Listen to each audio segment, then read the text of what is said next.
Get ready for Baby Britney, the sequel. Britney and her husband are expecting a baby girl. Her publicist accidentally revealed the sex of the kid when she said, mother and daughter are doing just fine. Ow! Whoops. So how can you do that? I understand Britney's pretty... It's a fine publicist there. Oh, yeah. Oops.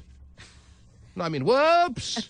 Whoops. So how can you do that? I understand Britney's pretty PO'd about that. Hey, yeah, PO'd. Mm-hmm.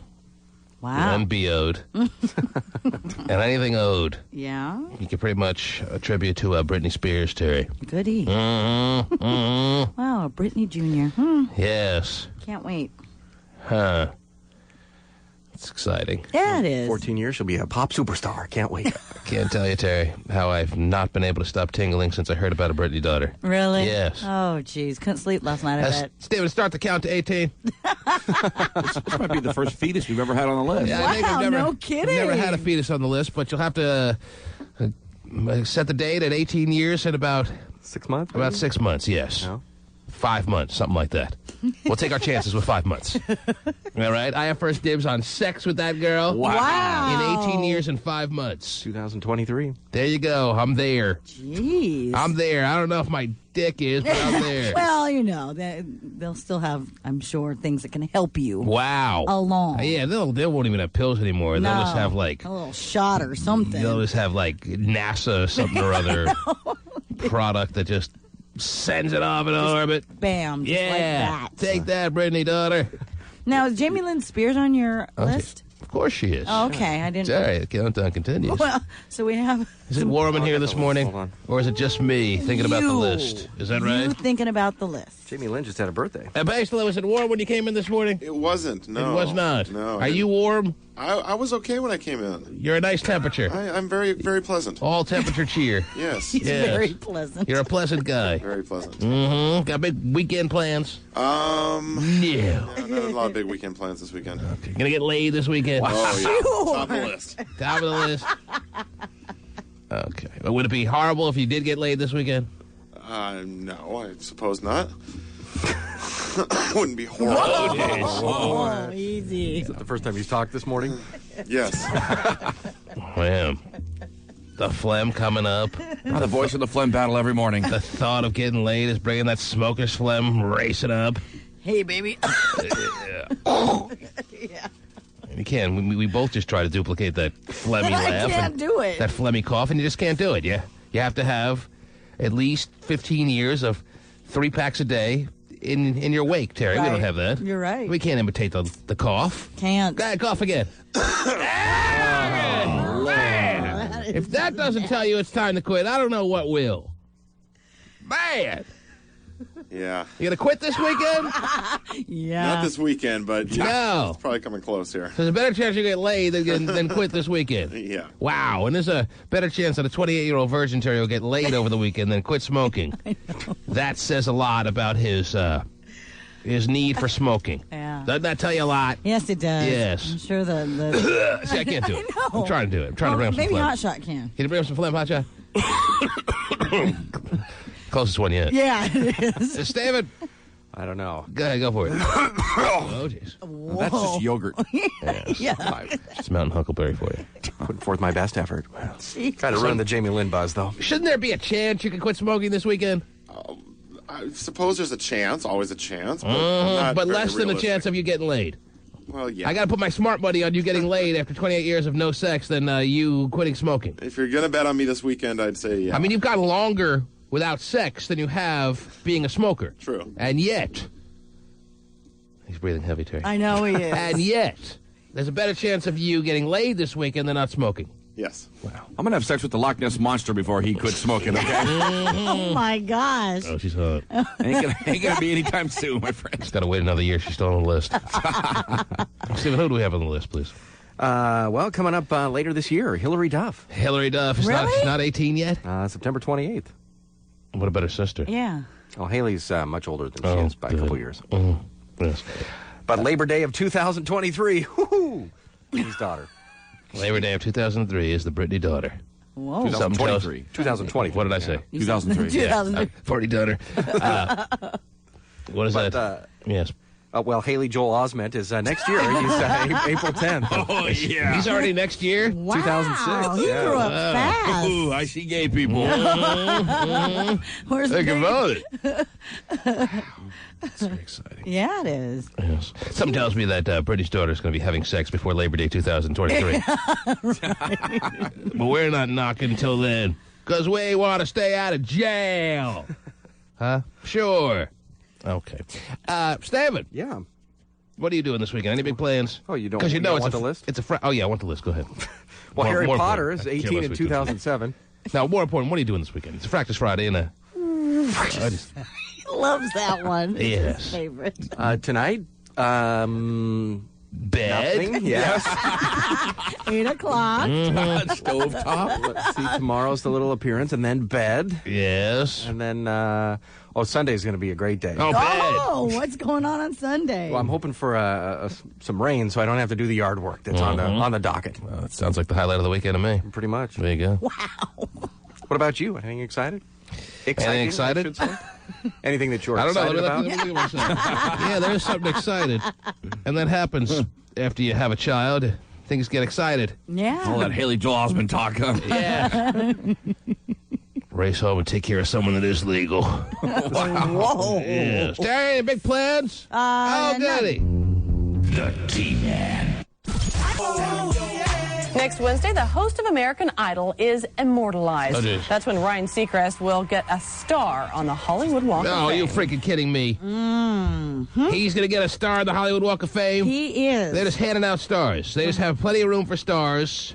If you're even a marginal star, here you go. Here's your star. Is that how it works now? Sounds like it. I guess so. It's unbelievable. Yeah. How do you get a star on the Hollywood Walk of Fame? What kind of body of work has he done? Does he have Well, obviously not a much. lifetime of achievements, Terry? No, he's had a no. good hairdo for the past 4 years. That's right. pretty much it. Right. And you get a star for that? Guess so. I think you can, nominate Yeah, yourself. you have to apply for it.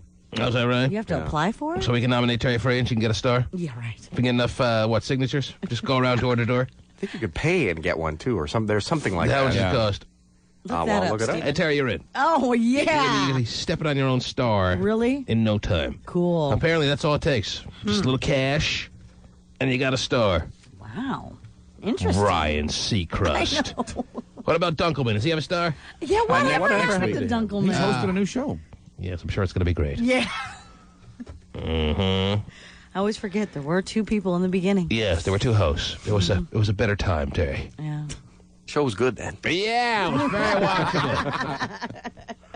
Now it's impossible. Wow, that's exciting. So we could all have Wednesday be Ryan Seacrest Day. I guess so. We can all feel it. We can all enjoy the fun and the excitement that he's feeling. We're all going to feel a bit of that, won't we, Terry? Sure. As the star is unveiled on Sunset Boulevard for Ryan Seacrest. Yes, David. Oh, I just heard the deep sigh, and I knew you had something to say. That's all you got to do now. I'm excited. Right. There is Oh, geez. an application here for the Hollywood Walk of Fame. Is that If you right? wanna Sign Terry up. Well, I've changed my All mind. sign up. Let's sign yourself there. How about a Yeah. star that says kill breath? Okay, yeah, that'd be cool. Put a steroid in the cement. Does it say how much money you need to get a star? I'm Couple opening of it up mil? now. Fine, you're worth it. Yeah. I would think so. There you go. The ET done. cameras there. Yes. Boy. Mary Hart, at your side, Stephen. Well, they have a radio category. Sounds like a great day. Whoa. What else is going on in this world, Terry? What else is happening, please, Well, on this Practice of Fridays? Go ahead. There's rumor going around Right. that There's a rumor going around. that Oprah Winfrey is doing Jamie Foxx. Oh, would you stop? I'm serious. Oh, come on.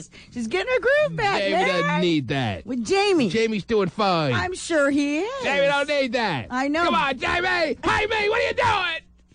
Oh, no. This is coming from the online gossip columnist, Is Oprah... Ted Casablanca. No, I know. I could just look at Hopscotch's face there, Terry. He's saying, yeah, do her. I don't know, man. Tell me she does not look good now. She looks fine, so Terry, much but better. she's 50-something. She's just 50. And she's, all right, fine. I'm sorry. She's well, 50. she's talking about how wonderful her 50 is. I don't being 50 know. is. She threw a party for John Travolta when he turned 50. If he's banging Oprah, he better still be acting like he's blind.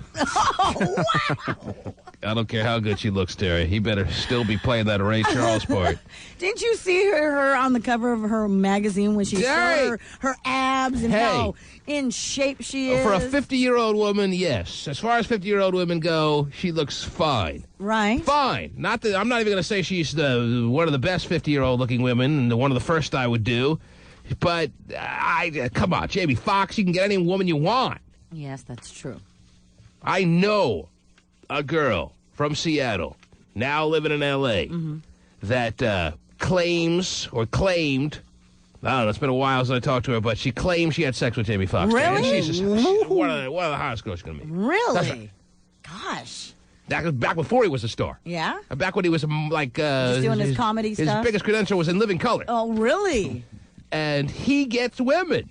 So to think now, Academy Award, not nominee, an Academy Award winner. Right. He's screwing whoever he wants. And he's choosing Oprah. Again, not that Oprah is scrap heap material, and she's definitely spankable. There's no doubt about it. and there's kind of a great kind of notch, biggest notch in your belt you get kind of feeling when you're spanking Oprah. Sure. But if you're the dude who could screw any 20-year-old in Hollywood, you're doing Oprah? I think you are. Yeah, I think you are, too. I mean, to have her as a groupie is pretty cool, I would think. To have Oprah as a groupie. You're this close, Stephen. All I need is that star. So it's just a big kind of, it's a huge status situation for Jamie Foxx to have sex with Oprah, no matter how big his status may be. Because I don't think his status can get as... This is his year. That's definitely any bigger. Yeah. Does this just put the icing on top that this is his year, or is it kind of detract from his year? I mean, if he's having sex with Oprah, I don't think it detracts. He's so meteoric right now that I don't know, man. Oprah likes icing. You're right. Yes, she enjoys the icing. She'll take the whole cake too while you're at it. Whoa. I think it's a vicious rumor, Terry. I think it's I told you, a scandalous rumor. Where are you getting this rumor from? I told you that from E! Online, a gossip columnist by the name of Ted Casablanca. Anywhere does Ted Casablanca point out that Stedman's sitting in a chair watching this whole thing happen, Terry? Well... 'Cause that would just be the camera. Just hit me with that right now. They do say that... I just have a visual of Stedman sitting in a chair going, I like what you've done there, Jamie. Yes. In a very classy way, Terry. As classy as Stedman can be. So if you're Jamie Foxx, let me turn to, well, I know the answer from you. Well, let me ask you anyway. You're Jamie Foxx. Okay. You got the Academy Award. You got all the critical acclaim that you honestly deserve. And Tom Cruise and I are butt buddies, yes. We're hanging out, I know. I'll tell you what happened. Butt buddies. I'll tell you what happened. On the Sunday night that the Oscars were on, when Jamie Foxx won the Academy Award, I hadn't seen the movie yet. I had seen The Aviator. I thought that Leonardo DiCaprio deserved the Academy Award. So that night, I made it my business to pull the Ray movie out of the plastic and put the DVD in the DVD player, and I watched the movie from beginning to end, and I ended that movie saying, you know what? Jamie Foxx deserved it. Right.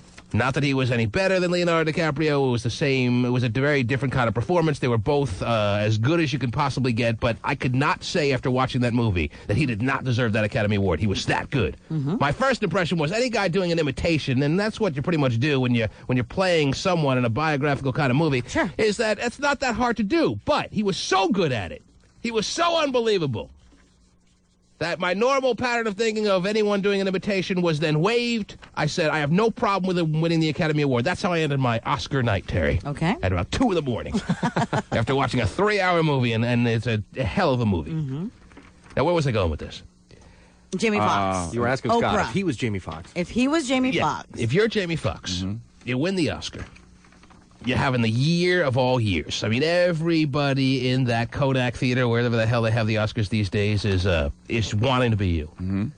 You get on stage, you make a great speech. Normally, the people who win Oscars make stupid speeches, embarrass themselves. He didn't do that. Everything's going. So the point is, everything's going right. There's nothing going wrong. You have the opportunity to add to that by having sex with Oprah, who's made it clear to you she's making herself available with the vagina to you. You want that, you're doing that, you're having that, you're making it happen. I'm going to make my wiener one of her favorite things. Oh, yes! Here come the elves! You may have to pay taxes on that. I don't think you do it. Of course you do. I think you have sex with the 4 19-year-olds that told you they beat you by your car. You know what? I think, though... Them too, fine. But every minute you're having sex with Oprah is a minute you're not having sex with 4 19-year-olds. But she's such an icon. It's like, like having sex with the First Lady. She's not that hot, but you'd want to do it. So you'd have sex with the Queen of England, is what you're saying? Sure, Margaret Thatcher, bring them all on. I don't care. All right. Wow, what a stable like, you that's, have. that's the difference between, I guess, your sexual wants and mine. I'd rather have sex with the 4 19-year-olds and not have to waste any time not having sex with the 19-year-olds than having sex with the Queen of England. Being delicate with the Queen, having some tea. Delicate with the Queen. I don't need to have 100 years old. I don't need to have sex with the Queen of England with my pinky extended, all right? I don't need to have sex with Oprah Winfrey with my pinky extended, amongst other things. The pinky is extended. The better rumor would be Oprah's deciding to have sex with Stedman, I think. What if Oprah's like just really crazy and kinky behind Well, you see what you started here, Terry. You started now making this less of a rumor and more of a reality. Now I have in my mind Jamie Foxx having sex with Oprah. Obviously, he's doing it from behind. And, well, how else? When Oprah's on top, come on. Hey, he's on top of Oprah? No. Sure. This is strictly an over-the-chair kind of thing. Oh, my God. Oprah bent over a chair. Oh, she doesn't do that. Oh, well, It's like you're no Dr. Phil. I don't know, man. Wow. That's something, though. Well, let's get some listener reaction to this. Okay. Ladies and gentlemen, Terry has sprung the news on us that there is, I guess, a possibility that Jamie Foxx and Oprah Winfrey have gotten together with a sexual relation kind of thing. Yes. Does it say when this might have happened, Terry? No, it does not give a specific date. Well, I'll say this. When I saw him on the Oprah show, and I did catch I don't think the whole show, but a good 5-10 minutes of it, they looked pretty chummy. He looked very much with admiration for Oprah, and he should have admiration for Oprah. There's no reason not to have admiration for Oprah. Oprah is a very an accomplished woman in this world. Okay? She's a little obnoxious, but that's fine. That goes with the territory a lot of times. But there's no doubting that she certainly does what she does very well. There's no doubt about it. She does what she does as well as it can be done. Right. It can't be done any better. I know. She's one of the best fake criers I've ever seen. You're on the air.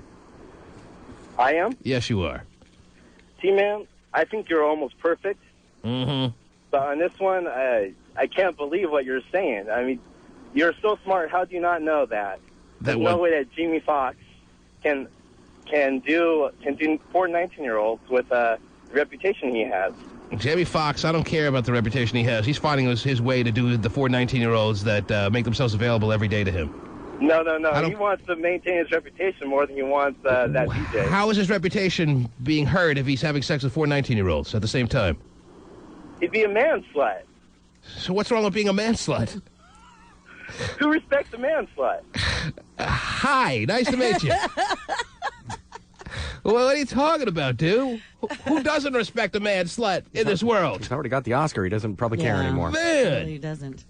Now he's putting that Oscar in special places. He's admitted that, he's not a marrying type of guy quite yet because he's enjoying being single. Jamie Foxx is living his life just the way I would if I was him. What's wrong with coming out and saying, you know what, right now I don't see myself as the marrying kind, so I'm just going to screw around. Right. That's the way everybody who's got some clout, not to mention his type of clout right now in Hollywood, should be living their life. What would you rather do? Get married like Charlie Sheen and be miserable? Right. Then get divorced when your wife is 6 months pregnant? Not that Charlie Sheen hasn't had his run. Sure. I mean, geez. Come on. He had to pay for it, though. Yeah. And he was happy to. What is he supposed to do, Jamie Foxx? Live his life like Kobe Stupid Bryant? And get married at 21? Like a dork? And then rape somebody. Wow. Because you're frustrated. Boy, sounds like you can relate a little bit there. Jeez. You're on the air.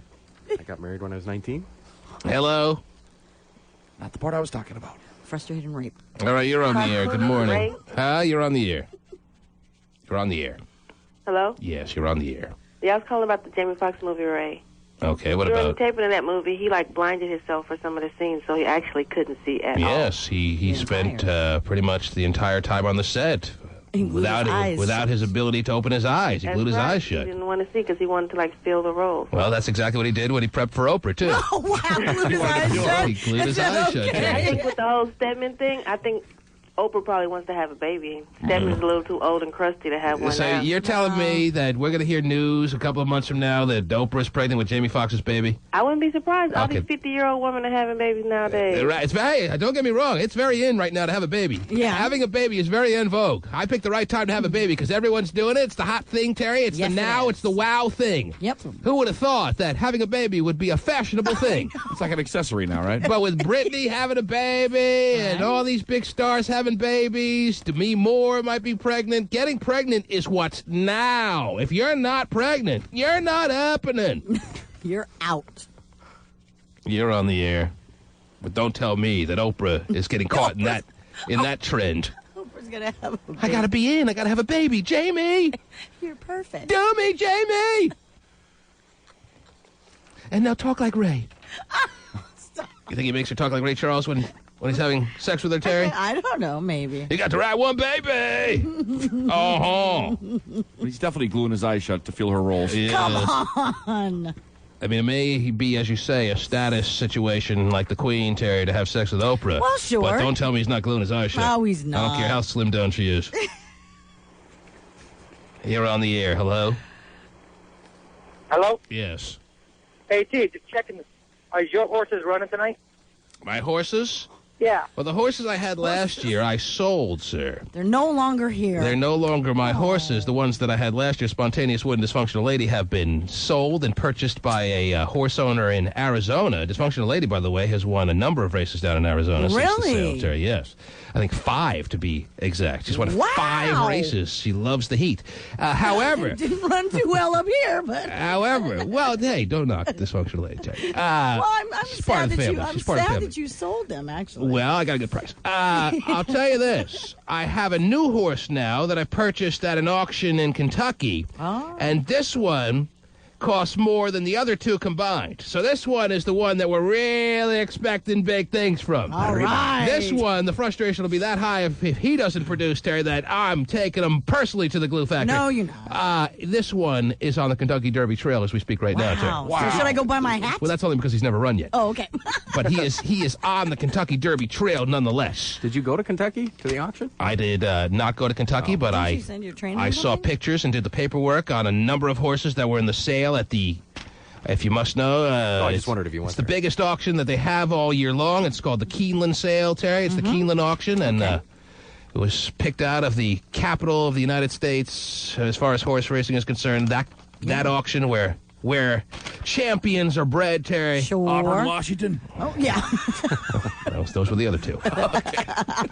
The other 2 are Auburn, Washington, and Oregon. I don't think you find a Kentucky Derby winner out of those states, unfortunately. Right. So I've realized that's the case, and So you went out of state? went to out of state. Kentucky. I sent a representative to Kentucky who picked this one out, Terry, after we did a number of little bits of research on him, and he is on the Kentucky Derby Trail. Woo. I don't care what anyone says. Yes. So look forward to him running around midsummer. Oh, cool. He'll be a Midsummer Night's Dream. Wow. Does that make you feel up to date, sir, or what?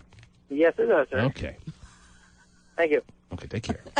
Today is the opening of the racetrack, Terry. Yes, it is. And I guess people are excited about that, and they're getting their horse racing groove on. Sure. Emerald Downs opens this evening. I think, actually, now that I'm thinking about today being opening day, Robert Geller called and wants to come down today. I'm not goody. I'm not sure if that's... I might have dreamt it. Yeah, I often dream about Robert Geller, Terry. Wow. But I think he... Man, I'll be coming down to see you today. Right. I think he called wanting to come down on opening day. It was about 2 weeks ago, and I said, sure, the door's always open for Robert. Yes. And now that I think about it, maybe down before the end of the morning Oh, good. to talk about opening day, where everyone's a winner Yeah. before the races start at 6 Emerald p.m. Downs. First race. When the races are done, not everyone's a winner. Most people wander home aimlessly, not even been able to afford a cab. I know. That's all part of it, though. But a lot of people walk out of that racetrack huge winners, Terry. Sure. Lives change. But bet with your head, not over it. So we'll see if Robert comes down later, Terry. Sounds good. You excited about my new horse? I am. Oh. I am. As excited as I am about Jamie Foxx and Oprah Winfrey getting it on. Well, that's pretty exciting, Terry. 'Cause I saw your hands when you talked about that. Oh. The T-Man. So, you want... Getting killed for nothing. Gotta avoid that stuff. Oh, say it ain't so. Are Paris Hilton and Nicole Richie breaking up? According to the New York Say it ain't so. Could Mark McGrath sound any more gay, Terry? Jeez. I mean, is he trying to sound as gay as possible? Oh, say it ain't so. I can't believe that Sugar Ray, Terry. He's almost a sellout. He should have been like a heavy metal dude, Sugar Ray. That's the kind of style he really had at the beginning. Mm-hmm. And now he's doing entertainment news, talking like the gayest sounding reporter you've ever heard. Oh, say it ain't so. Are Paris Hilton and Nicole Richie breaking up? According to the New York Post, yes.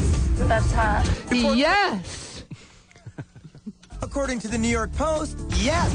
That's hot. And women love this dude. Yeah, he's attractive. Are they closing their eyes and listening to how he sounds, Terry, on this show? I think it doesn't matter. Doesn't matter to them. No, not at all. Not at all. They're not sitting back going, oh, say it ain't so. According to the New York Post, yes. That's hot. Reports claim that Nicole is done with the simple life and possibly headed to a reality show with her fiancé or her own daytime talk show. Well, we hear Paris maybe she's going to take over for Ananda, Terry. Mm-hmm. Ananda. Oh, my God. Wow, you remember that show? You know how many talk shows that you actually don't even recall were talk shows that I could probably name for you right now? Yeah. Like Tempest Bledsoe. I remember her. Come on. Yeah. Danny Bonaducci. Ah, yeah. She used to run all over the stage. Awful. You know how many daytime talk shows there have been that have gone to the scrap heap, Terry? I know. And Nicole Richie expects to make it? Well, yeah. Well, Tony Danza is still on. Yeah, Tony Danza is still on, believe it or not. Obviously, we're dealing with greatness there, and it's just not the case in most situations. Tony Danza's show is still on? Yes. Well, that's not going to be for long. Come on. How long is that going to last? He's gotten good reviews. Well, he's not done with a full year yet. Get to the full year, and then I'll be slightly impressed. Okay. I thought Carney had a great show. Carney Wilson? Yeah. You could never see the audience, though, behind her. Wow. Took up most of the screen, but... Mm-hmm. Well, they started using the wide camera lens. It was a lot better. Carney Wilson's talk show didn't make it, Terry, but Nicole Richie's will.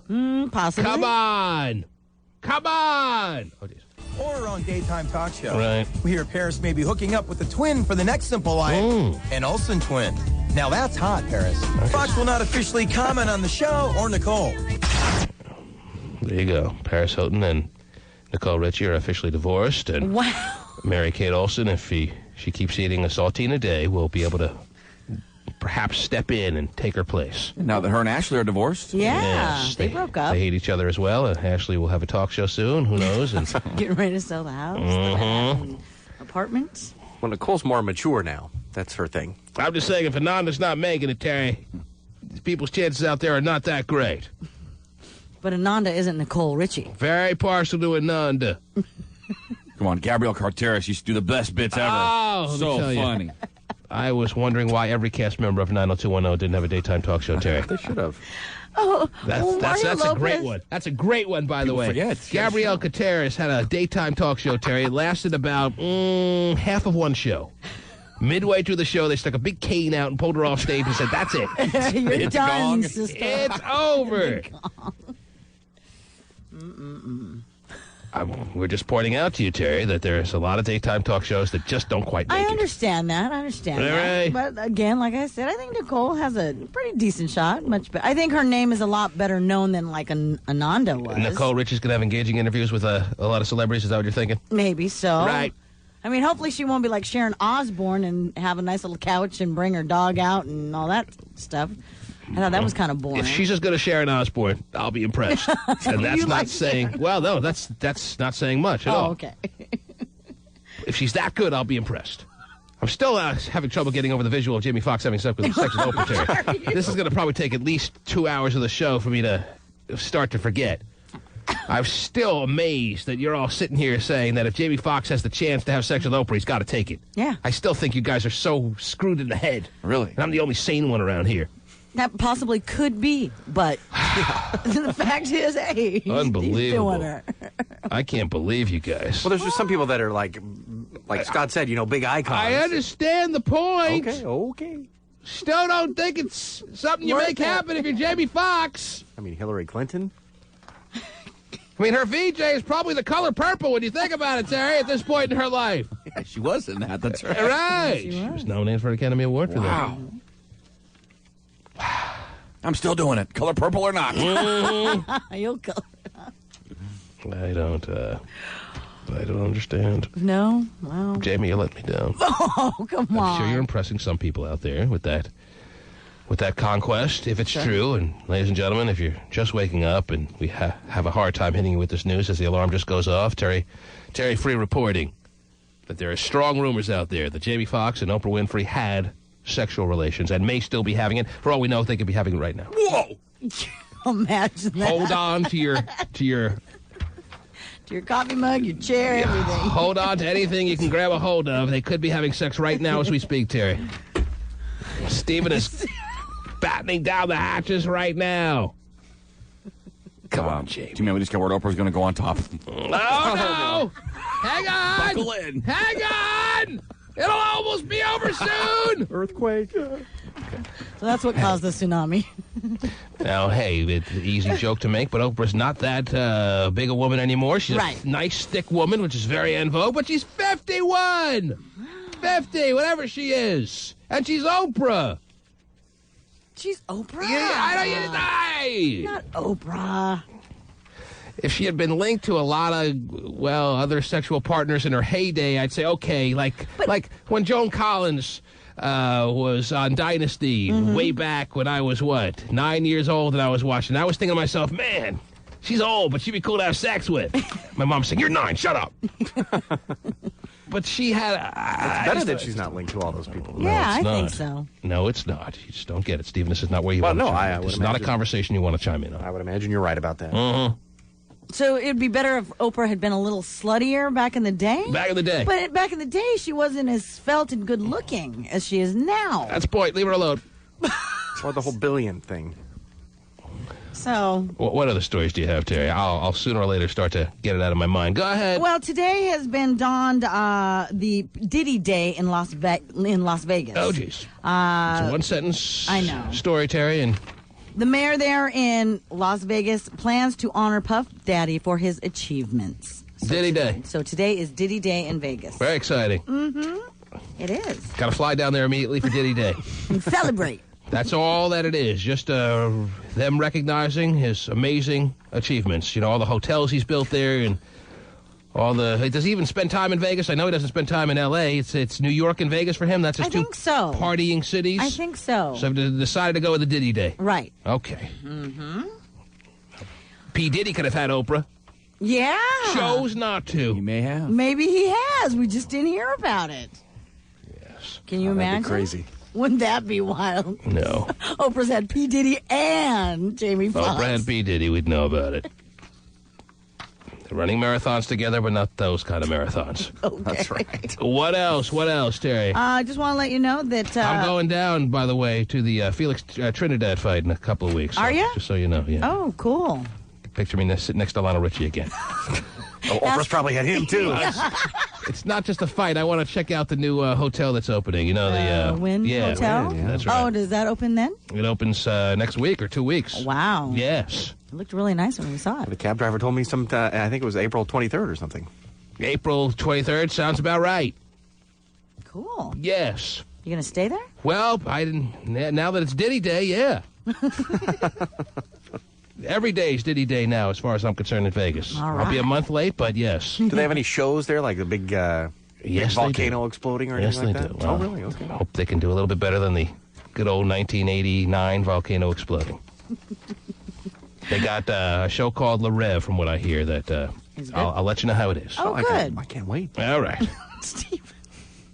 What else? I like the shows. Okay. Got some news for you about Mary Kay Letourneau and Billy. They're getting married this Sunday. Is that right? Yes. Wow. It's a big wedding day. And how many things do we buy them off their registry? I don't know. How many things are left on their registry? Not a lot. Not a lot. Apparently, their registry, a lot of their friends and family and stuff had well, when you go on like 2020, I think it's pretty good advertisement for your registry. We should all do that, right? Get me Billy's phone number. I'll call him once. If he picks up the phone, I'll buy 10 things off his registry for him. They registered in 5 places. We read things from their registry, Terry. Mm-hmm. We know about the mini waffle maker they want. We know about the muffin makers and the and the quesadilla machine that they need. What about a cookbook stand? The cookbook stand. There's still things available. We know Yeah, about there are all these still things. things I didn't know the available. wedding had come and crept on us that quick. It's this weekend. Yes, Sunday. Billy Fualau and Mary Kay Letourneau get married after all the history that they have behind them this weekend. Pretty crazy. It's a culmination, Terry. Yeah. And to think it's happening on Diddy Day weekend. It's almost too fitting. Well, you can still buy the $235 cheese server at cheese serving set from Tiffany's if you'd like. Or I can just give them one of my 6, Terry. Oh, there you That's go. right. I mean, how does any house not have a multitude of cheese? What is it now? Cheese serving set. Yeah, cheese serving set. You can't serve cheese without a serving set, Terry. True. Get Julie McCoy to come over there and help him. Wow. Hey, you can't just put cheese on a plate. You got to have a cheese serving set. Which number is it, top or bottom? Huh? What? I'd try the bottom one first, but Oh, I'm not geez. 100%. Whoa. That's Yeah, what I he bet said. he wishes he had a nickel for every time he said that in his life. Anyhow. I don't even know what that means. Is this a 206 number? Is that why there's I no believe so. There's no area code? Yeah, I think. He picks it's like a little game show here, Terry. Yeah? If Billy the Warrior picks up the phone.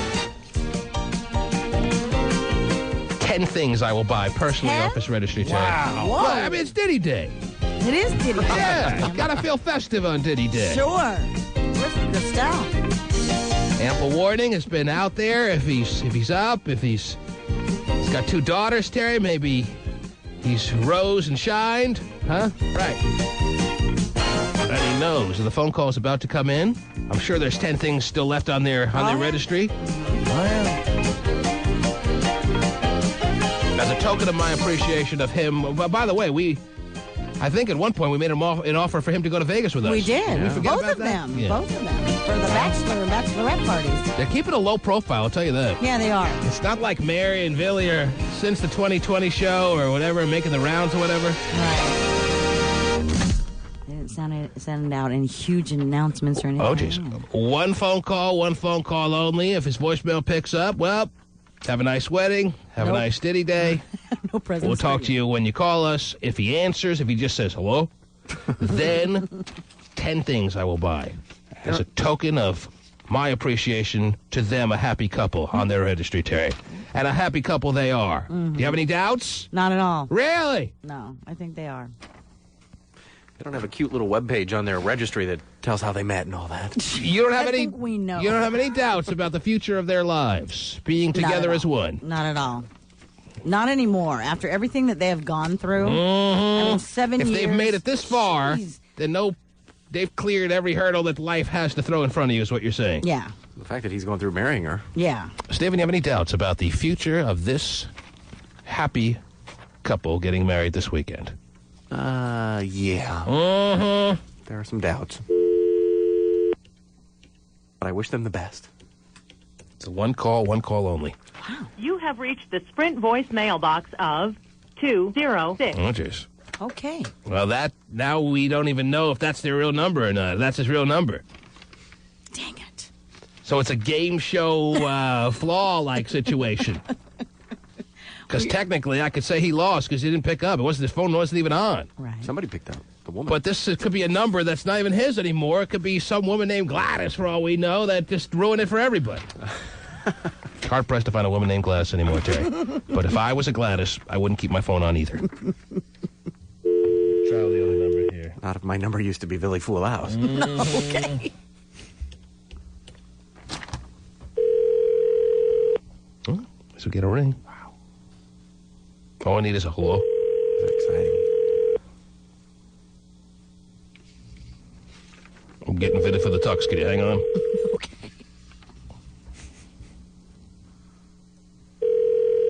That'd be crazy if she answered the phone. It'd be really crazy if Oprah answered the phone.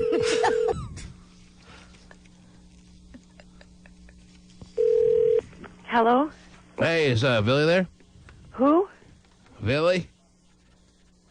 Billy? Yeah. Who's calling? Rob? Who's Rob? Who's Billy? You don't even know either one, so why are you asking? Is there a Billy there or not, honey? No. Okay, thanks for the call. Oh, yeah, I called you. Yeah, thanks for the call. Why, if you don't know who Billy is, why would you ask who's calling? That was Mary Kay Letourneau. Yeah, that was Mary I think Kay. it was. That was not Mary Kay Letourneau. No, that's not a too Wait, old. that was an old lady. Well, These numbers, we have numbers from 3-4 years ago. It's probably changed 6 times since then. Let's just look at Woya in the phone book. Rob. She's like, oh, yeah, hang on, Rob. I'll go get him for you. Maybe she knows. oh, Rob, it's Mary. Yo, do you have any other numbers for him or what? I don't. Maybe Those you are the can- 2 numbers I have. Oh, jeez. Let's Google his name and see what Right, I'm happens. sure it's listed. Man. You have any other numbers or no? I don't. Paste a lot. Dex online. I'll look it up. Jimmy Fredder have 9 numbers. Right! Every number he's ever had. Have them all memorized. Yeah. I try this right to Some people out there just love wrong numbers because they're actually talking to someone for the first time in days. They're so lonely. Right. If there's no Billy there, no, I'm sorry, you have the wrong number. End of story. Right. Who's this? Yeah. What are you wearing, Rob? Okay. You almost told her, too, huh? If you don't recognize the name and there's no one there under your roof named Billy, you move on with your life. I'm in a saucy pair of leather shorts. She's trying to help you out. Dumb bunt. Waste my time. Why don't you call her back, tell her It what was you're wearing? obvious we had a wrong number. Oh, maybe he's next door. I'll go check. Maybe that was Billy's mom or. No. Then you don't go, who? Like, you don't even understand the name I'm saying. Because most people think his name is Billy. You trying to say Billy, sir? Oh, yeah, well, he's here. Let me go get him. What are you doing now? There's 2 more numbers that have popped up here that I. Watch out. Kind of like this, dude. What I give you? Probably the same, too. I know, it's the same 2 numbers. No, they're not. No, 2 different ones. Wow. The game. Goes on. The game, yes. T-Man's ready to buy 10 things from your registry. T-Man's ready to do it. Make it happen. Come on. All you got to do is pick up the phone. Do we need a wheel for this game, sort of? I mean, How about I just start dialing random numbers, and if somebody picks up, I'll buy 10 things from their marriage registry, We Terry. can go to random registries. Oh, random registries. That would be fun. Who are these Yeah. people? Print out some random registry, Stephen. Okay. I'm going to play random registry roulette this morning. Give me some names and last names. see if Bob Schmagegi from Tuck Willows in there. Schmagegi, huh? Skeet Magoo. Last name, Magoo. Yes. That's Magoo with 3 O's at the end, Stephen. There's no Magoos. Oh, jeez. That's a bummer. Not in the phone book. But there is in your shorts. Oh, it's too bad I didn't get to talk to you. Anyway, if you don't recognize my voice, you don't know who this is. But if you do, leave your name and number after the beep, and I'll get back to you as soon as possible. That's him. To leave a voice Sounds a lot message, older press these days. 1. Yes, that's him. Come on. That's him. That's more words than I've ever heard him say. That is, yes. Well, you know, it's not hard to muster up a little something to do, leave a voicemail message. Yeah, that's true. He's got a renewed vigor about life, it sounds like. He's getting married. He's excited. He's upbeat. He's up-tempo. He's getting married in the That's morning. him. And he One more time. he didn't have his phone on. And he doesn't get 10 things bought off his registry from me. I'm sorry, you've lost in a game of wedding registry roulette. But we wish him well. Yeah. Okay, that was him, though. No doubt in my mind. What about the other number? No? Okay, I'll try that one. Just because. That was his line. He didn't answer. How many numbers you want me to try? 37. Yeah, Scott wants you to buy 10 things. How about I dial your cell phone? You pick up. I'll buy 10 things. Oh, you betcha. Okay. He expects me to buy him 10 things anyway. The T-Man. Lori, who doesn't want her last name revealed, called Watauga Police Monday because her daughters were fighting and she feared someone was going to get hurt. Right, wait till you hear this story. This is something that happened in Texas, a 911 call. You got to listen up to this, okay? Mhm. Also tonight, Oh, jeez. Well, here we go. Where is it now? I lost it. Lori, who doesn't want her last name revealed, called Watauga Police Monday because her daughters were fighting and she feared someone was going to get hurt. Right. She says instead of help, she got a wisecrack. I just got home from work. They were physically fighting with each other, and one of them kicked a hole in a door. And they're 12 and almost 14, and the 12-year-old is completely out of control. And I physically, if she's as big as I am, I can't control her. Oh, geez. Okay, did you want us to come over to shoot her? Then silence. Lori says she couldn't believe what she just heard. Okay, did you want us to come over to shoot her? The police dispatcher, Mike Forbes, didn't want to talk on camera, but he says he's never been so sorry. Right. And says it was a stupid mistake. Are you there?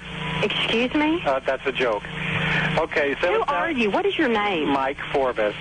Okay, that's not funny, Mike. And sorry. guess what? I'm going to file a formal complaint. Okay, let's see what we got here now. Wow. We got a woman in a small town in Texas coming home from a hard day's work and calling 911 because her kids are acting up and they're fighting with one another. Right. All right? Right. She expects 911 to react and send over a squad car or whatever the case may be, and this guy on the other end of the phone is there to handle what he considers somewhat of a major type emergency, and he hears a woman, as far as I'm concerned, Terry, just saying, come over and control my kids for me. Okay. And then he gets himself in trouble because this woman is not happy with his remark. That's what we're dealing with here. This woman is shocked. She's outraged, and this is a story that's making national news, obviously.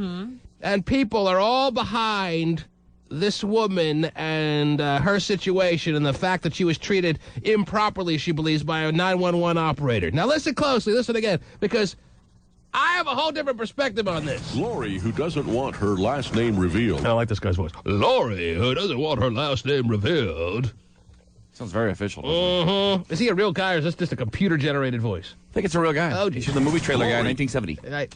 Lori, who doesn't want her last name revealed, called Watauga police Monday because her daughters were fighting and she feared someone was going to get hurt. She says instead of help, she got a wisecrack. And until someone gets hurt, don't call 911. You can't call 911 to be your babysitter. Right. All right? I understand Super that. Nanny hotline. It's not the Super Nanny hotline. No, you're There are right. people getting raped. There are people trying to get through that have more serious issues. If someone grabs a knife, then you call 911. Until that moment, just because you had a hard day's work and you're not in the mood to take care of your kid's little altercation, well, you can't call 911 to rescue you. I just got home from work. They were physically fighting with each other, and one of them kicked a hole in a door. And they're 12 and almost 14. And This is why I'm not a 911 operator, because I'd be like, you know what, honey? Control your kids. You would really be in trouble. Don't huh? call me. Control your own freaking kids. And don't tie up my stupid line. All right, you wench? Wow. Listen to how apologetic this guy gets when this woman threatens to call his supervisor, Terry. Okay. Believe me, I've been on this end of having somebody's wrath when I was doing so many odd jobs. I'm going to call your supervisor. It's a scary little moment, but this guy gets so scared, it's almost pathetic. And they're 12 and almost 14, and the 12-year-old is completely out of control. And I physically, if she's as big as I am, I can't control her. Okay, did you want us to come over to shoot her? Then silence. Lori says she couldn't believe what she just heard. Okay, did you want us to come over to shoot her? The police dispatcher, Mike Forbes, didn't want to talk on camera, but he says he's never been so sorry and says it was a stupid mistake. No, it wasn't. Are you there? Excuse me? That's a joke. Okay, so... Who are you? What is your name? Mike Forbes. Oh, geez. Okay, that's not funny, Mike. And sorry. guess what? I'm going I to... thought it was pretty hysterical, Terry. Wow. If I wish it was a party line, because I would have chimed in and said, no, that was very funny. That was beautiful, Mike. Don't let this bitch scare you. Tell her to control her own freaking kids. Well, it sounds like he knew it was wrong, like, right away. He knew it was wrong because everyone gets scared when you have the ranting woman on the other end. Hasn't everyone here done a customer service job at some point in their life? Sure. Yes. Can I take your order, please? Right. I was an expert. The person gets all in your face, and you all of a sudden have visions of losing your job flash before your eyes, and you get all apologetic. We've all been there, I would think. I certainly have been there. I know what this dude is feeling right here. But you can't get, I would just be like, you know what, take my stupid job, and I hope one of your kids pulls out a knife and stabs you in the throat. Goodbye. Whoa! And when that happens, call me. What is your name? Mike Forbes. Okay, that's not funny, Mike. And guess what? First of all, you make up a name when someone says that. Right. Why did he give his real name? Well, they can go back on tape and... Well, then they'll have to figure out who Hector Magoo is, Terry. Hector Magoo. You're really into the Magoo name, I'm big on Magoo this morning. What's up with that? What's your name? Hector Magoo. Well, listen here, Hector. Mm-hmm. Okay, so who are you? What is your name? Mike Forbes. Okay, this is not funny, Mike. And guess what? I'm going to file a formal complaint. Oh, jeez. I don't blame you a bit. Because you know what? This is really not very funny. I know it's not, ma'am. Well, guess what? It's not going to be very funny when I go in front of your supervisor and tell him. I understand. I guess he can just listen to the tape. Yes, he can. I'm sorry. I apologize. Well, sorry doesn't cut it. I need a police officer. Hold on. Watauga Police Chief David Van Laar also did not want to comment on camera. He gave Forbes a written reprimand with a warning that Forbes will lose his job if he makes a mistake like this again. Oh, good. They're giving him a second chance, Terry. He deserves a second chance. You know what? This woman had no business calling 911. My kids are fighting. Send over someone to help me. Well, you should have thought of that before you got pregnant. Wow. This is what you deal with when you're a mom. You deal with fighting kids. And you don't call 911 to bail you out unless someone's lying on the ground near death and bleeding. And this guy has to resort to apologizing profusely to this out-of-whack woman. Well, but still got to be sensitive regardless of what people are calling you do. And granted, I gotta get my own 911 training class. If someone's wasting your time, you let them have it. And granted, I understand that 911 operators do get really frivolous calls, and I agree that, that, come on, lady, handle your business. Yeah. Oh, but... Like I'm doing right now in the mine, baby. But you do. You still have to have some professionalism. You sound pretty hot. What are you wearing? Do you want me to shoot it? You want me to shoot it now, baby? Never Should mind. I shoot it now? I would hang up then. Well, you hang up. Forget it. You should realize, okay, I've wasted a 911 operator's time. My emergency isn't quite that. And, you should be fined if you call 911 with a situation that doesn't qualify as an emergency. Mm-hmm. You may have costed someone their life. Sure. My kids are fighting. Send someone over. Shut your ass! That's what I would say, Terry. Yeah, but the kid might be bigger than her, ready to kill her. That's what they said. That's what she even said. My daughter's as big as me. I can't control her. Well, but then you got a problem, don't you, honey? Well, call Daddy and...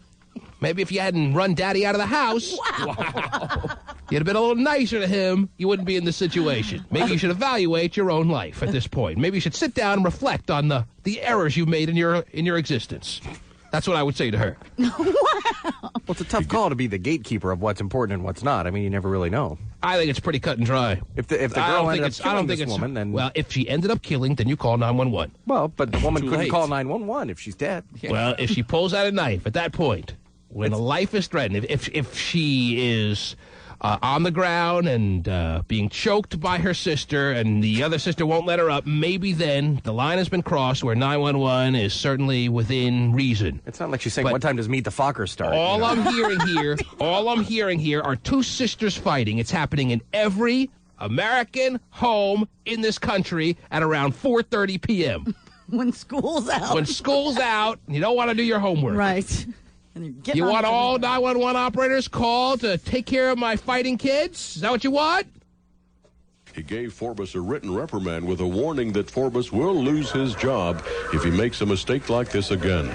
Lori says she's upset because Forbes is still on the job. She wants this guy fired. But I bet he's still a very good 911 operator. The best. And it is a tough job, you have to admit. You know sooner or later you're going to snap. Well... And this guy came close to snapping right there. And then all of a sudden he realized he needs the... Pull back. The $9 an hour. What did 911 operators get paid? $11 an hour? Right around there, I think, yeah. It's probably union, probably more than that. Yeah, I think actually they get It's a union job? I would think so. What kind of union are you in? The police officers union or something like that? Gay phone operator looked into it. He was going to be one. Oh, jeez. That would have been interesting. Whoa, that would have been very interesting. Gay 911 operator. Would have changed his website. All right. I'll get police officers on the way. They're on an emergency call right now, but as soon as I can get one free, I'll get them on the way.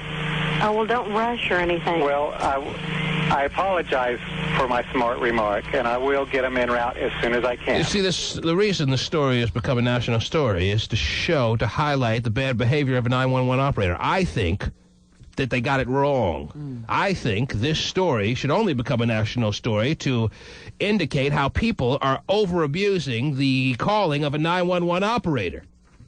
Okay. And he was perfectly within his right to tell the mother and inquire as to whether an officer should come over and shoot one of the daughters. Maybe that's just one of the standard responses. As a matter of fact, somewhat courteous as far as some of the responses I could have offered this woman. Well, he could have asked a little bit more, gotten a little bit more detail, if to stay professional. Like, Right. is there a weapon Terry, involved? Terry, Is there? She gave very thorough details. Do you need me to? She said what? It's Here, physical. let me She play didn't it say anything about a weapon or anything. No right? weapon. I'm not hearing weapon. I'm hearing about two sisters fighting. Fighting physically. As I said, it's happening in every house in this world. She says instead of help, she got a wisecrack. I just got home from work. They were physically fighting with each other, and one of them kicked a hole in a door. And they're 12 and almost 14, and the 12-year-old is completely out of control. And I physically, if she's as big as I am, I can't control her. Well, sounds like you have some adolescent daughters there. Thanks for the call. He's probably thinking what he said she would think was funny. Okay, did you want us to come over to shoot her? Then silence. Are you laughing your ass off on that one, Stephen? Poor dude needed his job, had to kowtow to this woman. Oh. Who's probably a cow herself. Right. Whoa. That's why he towed. But that's irrelevant. It's a damn shame there are some people in this world that are in customer service type jobs that need their job because the money is an important thing. Right. And they have to bend over backwards to people like this, Terry. Mm-hmm. I'm going to have your job. I'm going to call your supervisor. I got a million of those, Terry. I had so many. You don't know how many jobs I've been through between the age of 16 and 21 all the way through college, Terry. Some that are very embarrassing. I was an operator at one point, Terry. I've never told you about this. You're not even a phone operator. I was a phone operator at one point, but I was a phone operator for people trying to get more information about applying to law school. Wow. Was that the most just sad job in the world? You tell him about your degree in reverse psychology from the Wharton School of Business? I was so fresh. The people on the other end of the phone, it's amazing how the school went under. I can't believe. Actually, it was some paralegal school. I don't even remember what the hell it was. It was like, I had the job for like 5 weeks. And then they had it. They had enough of me, too. They said, never mind, dude. We'll find somebody else. That's what it was. It wasn't a law school. It was like a paralegal school. Ah. Because you kept on going, what are you wearing? Can if I wasn't going, what are you wearing? I was being very wisecracky like this dude, and I wasn't apologizing for it. Rub your breast up against the phone. See if you're ready for law school. I had women say to me, well, I'm not applying to the school anymore. You're just nasty. I'd be like, all right, thanks a lot for the call. Have a great day. Right. I was doing pretty much what I'm doing right now, but I wasn't live on the radio. I wasn't live on the radio. Tell your friends it's a Fractures Friday. Right. Give me a call. Lori says she couldn't believe what she just heard. I mean, does it sound any more to you like a woman who just had a busy day at work? Sure. She didn't want to have to deal with her kids, so send over a squad car. Well, you know what, lady? I don't think so. Well, and you should be arrested. There should be like a nice week in jail you have to spend now for wasting a 911 operator's time. Or else you want to pay a $1,000 fine. You choose. Wow. When your kids are punching holes in the wall, they're a little more aggressive and violent than just an argument. Kids you can damage. Get your face next, you know. Kids can damage the house when they're out of control. Mm-hmm. You, as a parent, have to keep them in control. And if you can't, well, then have fun patching up the wall. Maybe this is the last straw to teach them a lesson. Have the cops come over. Let's go to the phones. Put the fear of the blue in them. The fear of the blue. The general reaction as this 911 tape is being played nationwide, ladies and gentlemen, is everyone just following along how the newscasters expect you to follow along, and the 911 operator was out of line. Right. No. I don't think so. You're on the air. Good morning. Good morning. What can we do for you? I just wanted to let you know that they make more than $11 an hour. They usually start about 19, but they have the worst hours in the world. Mm-hmm. And I can imagine a very stressful time on the job pretty much every day, having to take call after call of people in very dangerous and emergency-like situations. That's not the most pleasant thing to have to deal with on a regular basis. Right. Very true. So one could say, are you a 911 operator? No, but I was looking into it. My mom works for the police, but I didn't get it. So. All right, good. Thanks for the information. No problem. What are you wearing?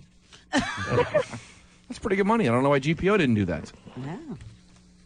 You're on the air. Hello? Yes. Yeah. You're on the air. I'm on the air? Yes. Oh, I wanted to that's what we do here. I just wanted to make a quick comment about that 911 operator. All right. I totally agree with the T-Man because I work as a medical receptionist, and I get the same kind of people coming in and demanding to get appointments now, and if we don't have them, they get all irate, and sometimes I just want to do the same thing to them, be like, what? Of course you do. And you know what? It's a shame you can't. Every once in a while, when it's justified, you should be able to lay into someone. Exactly. This lady deserved to be laid into, Terry, and then not have to apologize in the profuse manner that this guy unfortunately felt in order to keep his job. He had to. And you know what? That only fed her fire. I hate a woman like that. This guy realized he did wrong. He obviously was scared, wanted to keep his job, so was so apologetic that it only... A nicer person would have been like, okay, fine, I'm going to let it go. She's like, well, no, I'm going to call your supervisor. Well, I know where you live, bitch. When I duct tape a grenade to your window later, you're going to wish you didn't go to the supervisor. Right! But you have to realize... These calls are traceable, honey! Everybody who does customer service realizes that they're going to come across people like that. Come across. Right. Yes. And so, I mean, that's part of the job. I hate Regardless if you have a bad day or not, or the things that you want to say, you still have to maintain... So part of the job description is you have to be on your best behavior. Absolutely. Well, that's a damn shame. You shame. still have to remain professional. You shouldn't have to be on your best behavior with a dummy. Well, so And the this is a person's a dummy. Keep your thoughts to yourself and out of your mouth. No. But who determines who's a dummy? How's that for an answer? Well, then don't be in customer service. Well, all right. Let's have us play a quick game of Who's the Dummy, and we decide. I don't think it's up to debate as to whether this woman calling is a dummy or not. Her kids are fighting, so she calls 911. 911? I mean, and maybe the best response the operator should have had is, well, ma'am, we may not think that this is a high priority call. They can't say that. And she would have said, I'm calling your supervisor. Right. And she gets shot in the face, and they say, oh, it should have been a priority. Whoops. I mean, even non-emergency things, they tell you they'd rather you call 911, so something like that doesn't happen. Yeah, it's free. We taxpayers, And I'm not saying that this situation doesn't have the potential to escalate into a 911 situation, but she called too early. End of story. You don't call until there's a hanger hanging through one of your kids' heads. Wow. Until that time, call the man who ran out on you because you were intolerable and let him try to settle this fight. So when you see the tire tread on the road, don't call until somebody spins out and flips their car? I'd be like, I wonder why that man who fathered those kids is nowhere to be found. I can't figure out what the reason is, honey. You're on the air. Hi, T-Man, I wanted to say that's one of the best things you've said all year. You're right. She needs to be fined, and she needs to take care of her own problems. Take care of your kids. I know people have a tough day at work here and there. You know what? Your tough day at work doesn't mean that you all of a sudden are exempt from having to take care of your kids that night because it was a rough day. Well, that's right. I had 4 kids, and I came home from work, and if they got out of control like that, they either got the cold hose or they got the broom on their butt. 911 is not the bailout hotline. That's right. 911 is a serious number to phone, Terry. True. It's a life or death situation. Thank you for the call and your very sensible stance on this. Yeah, well, she just needs to get her kids under control. It's not 911's problem. And besides, that operator made a normal statement. When you're a father and your kids get out of control and your wife's going, do something with these kids, you go, well, what do you want me to do, shoot them? Right. She's not used to those. How many times did I hear that? She's not used to those comments because there's no man anywhere to be found in her world, Terry. That's why it startled her so much. Wow. I mean, this guy's a typical father. Well, you want me to shoot him, lock him up? What do you want me to do? Right. All she's doing is taking out her frustration, her sexual frustration on this poor 911 operator, Terry, who time after time gets phone call after phone call with real emergencies. Mm-hmm. Maybe she should be a little more sympathetic to his needs as opposed to her being upset that he's not sympathetic to hers. Well, 911 is for emergencies. If your kids are out of control, you need to see a counselor, not a 911 operator. But but the kid in Minnesota was probably out of control, and he blew away his grandparents. I mean, you want to give me an example of one situation where a kid can get dangerous and kill, fine. But how many other fights are there between siblings that don't wind up? Most brother and sister, most sister and sister, most brother and brother that have a fight don't kill each other. You hope most people would have enough sense to realize it's just a fight, not to call 911. How many times I tackled my sister and started pounding on her? Your mom knew it wasn't an emergency situation. So she didn't call. This mom is knowing this is an emergency. She just doesn't want to deal with it. She just had a tough day at work and doesn't want to deal with it on this afternoon. She's just thought to herself, I don't want to deal with it. I'm calling 911. You watch. You kids watch when the squad car comes over. She's doing it to almost teach them a lesson. Yeah, 911 is not lesson hotline either. Right. Well, what's interesting is once he got done apologizing and stuff and said, I'm going to go ahead and as soon as, an officer is off of the emergency, then she's kind of smart-ass back saying, oh, take your time. Well, that's not under his control. He can dispatch an officer, but if an officer is on an emergency that's higher priority, they're not going to leave in the middle of a robbery and go handle your kids. I want to do an afternoon at a 911 station, Terry. Just an afternoon. I can't do more than that. Right. So I bet you. I want to answer these maybe calls. 15 minutes is all you can do. I want to answer these calls exactly how they should be responded to, Terry. Wow. Because you know what? I'm not going to worry about getting in trouble. Right. This guy has probably a family of his own, mouths to feed, and can't afford to lose his job. So what does he have to do? He has to kowtow to this woman who's out of control. I just got home from work. They were physically fighting with each other, and one of them kicked a hole in a door. Physically fighting? We'll send over a team of FBI immediately. Why'd you say so? SWAT team. I don't know. I can't remember an afternoon when there wasn't something good on TV, Terry, where I wasn't physically fighting with my sister. My parents patched plenty of holes in the wall. Plenty. They were physically fighting with each other, and one of them kicked a hole in a door.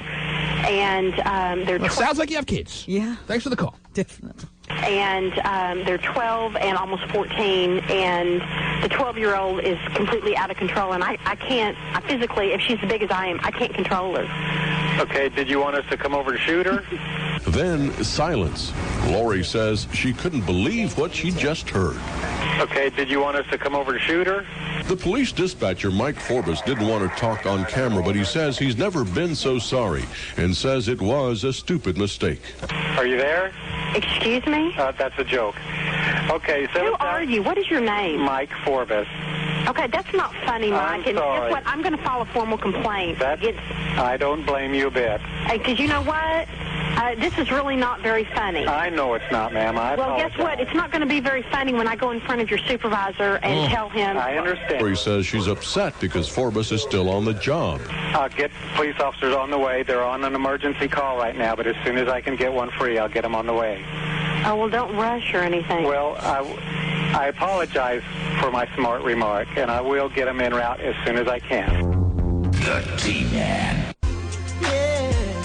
You didn't even watch it, Terry. If I'm paying $100 for it, you should at least watch. I couldn't. Man. Why? Just because... David, you missed out on a real cute moment here during the break. Yeah? Yeah. Because if something were to happen, then we would have had to call 911. Oh, jeez. And that would have been an emergency. Yeah, it would have. Let me fill you in if you're remotely interested, are you? Well, of course. Well, you're aware it's a Fractus Friday, right? Fractus. Yeah, that's right. And Pasty Dave chimed up about 45 minutes ago and said, hey, let's get McDonald's. Woohoo, big treat. So Vinny the Pooh ran out and got our favorite foods. And so you didn't take my order? No. Okay. And he brought it back during the last break and brought it in here, and Hotshot unravels the Egg McMuffin from the nice plastic container, and he looks around and says, watch me swallow this in one bite. Yes, he did.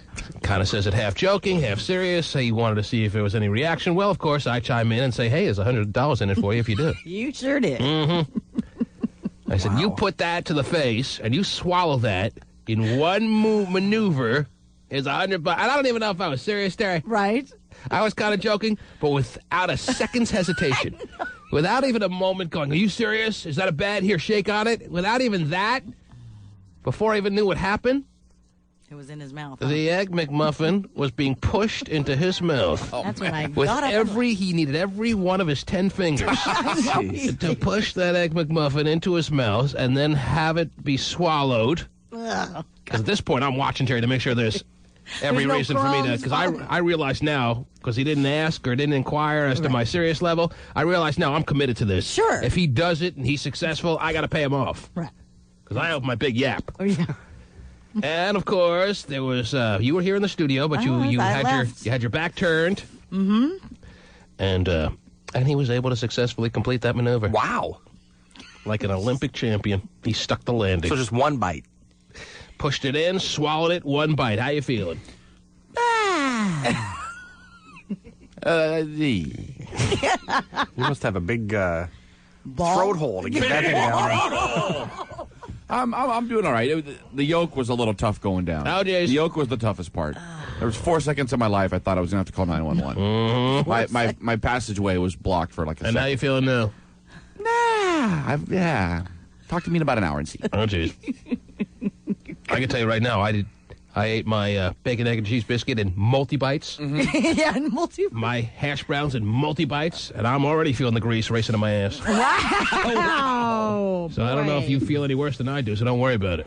Well, I feel like I have a rock in my stomach, kind of. Mm-hmm. Well, that kind of happens when you just let it go So it feels down. like it's in one lump in your stomach. Yes. So let's see how you could do that in one bite and one swallow. I get the feeling this was not the first time he's ever tried this. Oh. You should do it in high school for free. Could you do it with a Big Mac? Oh, boy. It's the challenge now for Depends how much money you put out there, $100 in it for you if you do. Really? Yes. We'll see you after the show. Yes, we're very easily entertained around these parts, ladies and gentlemen. Yeah, that's true. Man, I'd pay him off $100 today. I'm going to be playing poker later tonight. I'm already 100 in the hole. Yeah, you are. Well, I mean, it's an expensive breakfast for you. Where are you playing poker tonight? Maybe I'll come. Line 2, you're on the air. Do you like a simultaneous bondage party? Yeah, I do, yes. And you're in! Oh, G-Tigs again? I don't want to see the one-eyed Jack. Oh, jeez. Suicide Queen. Hello, everybody. This is One-Eyed Jack. If you want to come with me, we'll find a spot. How about that? I might have to do that. All right? Okay. Wow, poker. As long as Gosh. More meatloaf. You're on the air. Good morning. Someone say you guys are juvenile. Hello? Hello? They don't understand sophisticated humor then. I guess not. Hello? Anyone there? Hello? Yes, hi. Hi. How are you? Good. What can we do for you? I was just calling in to thank you, man, for having the kind words about 911 operators. I am one in Seattle when I was coming home from work, and I appreciate actually somebody taking our side for once. Well, I don't see there being any other side to take here, dude. I think this man was certainly within reason to make a joke, and that's what he was doing. He was firing a little joke back at her, and if she had a problem with it, he could have said, well, you know what, ma'am, your situation is not an emergency, so a joking response, I think, is very suitable here. So have a nice day. Call us back when someone gets knifed. Right. It took her 10 to 12 years to screw up her kids. Expects the cops to fix it in 5 minutes. Yeah, maybe she should have been busy reprimanding her kids as opposed to this 911 operator and used her anger a little bit more effectively, Terry. Mm-hmm. You know? Yeah. Is that too much to ask? No, it's not. Okay. Now let's move on. Okay. What else is going on in the world, Terry? A lot of people want to respond to this 911 operator situation. Yeah. Most people, I'm shocked to find, are on my side on this, Terry. Mm-hmm. Because all over the country this morning they're playing this tape as an example of how out of line a 911 operator can be. Oh, was he in the wrong? Screw that! It's lucky she didn't get worse. I even got John on the line saying, oh, what this guy said was out of control, man. And he also wants to talk about tax day. Oh, does he? Because it's tax day. It is tax day. Yes, and when you think filing taxes. Oh, yeah, you definitely think you of him. think John. Oh, boy. Huh?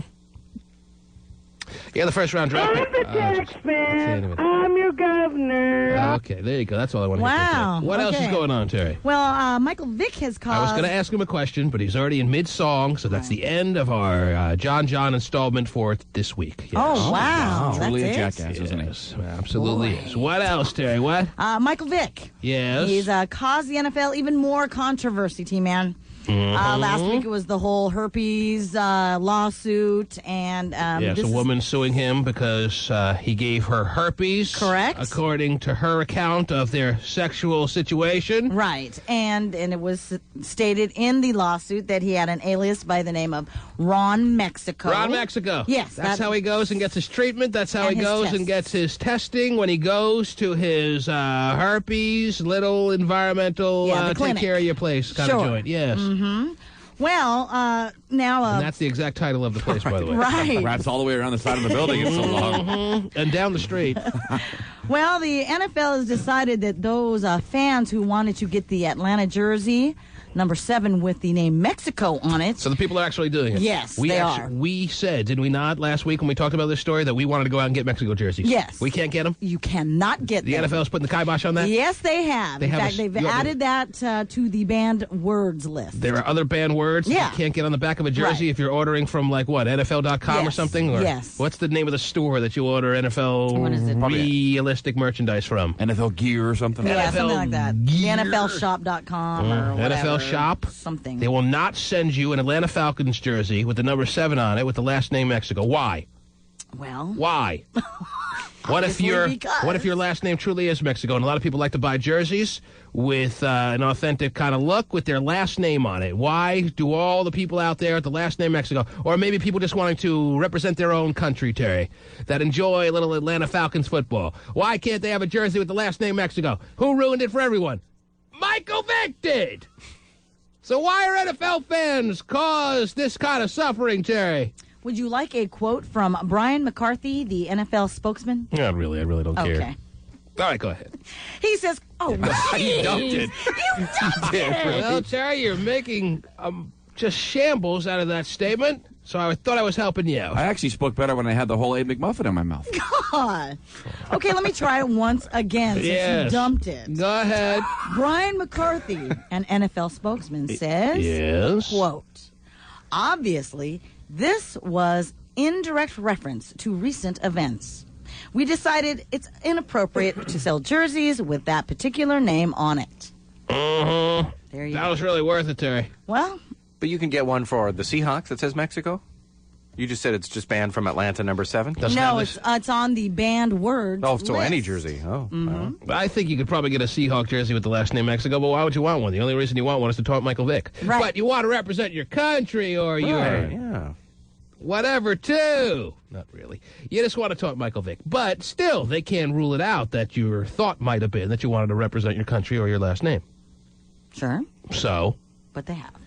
It's Michael Vick's doing that he goes with a stupid alias because he doesn't want anyone to know, and now everyone does know. So now he has to deal with it. Now he has to deal with Carolina Panther fans just lining the stands with their jersey that say Mexico on it. How about New Mexico? Can you get New Mexico, Terry? No, I just want Nevada. He's actually coming to Seattle this year. We could all get him. Yes. No, you can't. The schedule came out. Well, we don't have to get the authentic ones, Terry. We can get the pajama-looking ones. That say Mexico with the Atlanta Falcons symbol on the sleeve. Mm-hmm. They're not going to stop us. Just honoring the country you guys are from. Mm-hmm. Huh?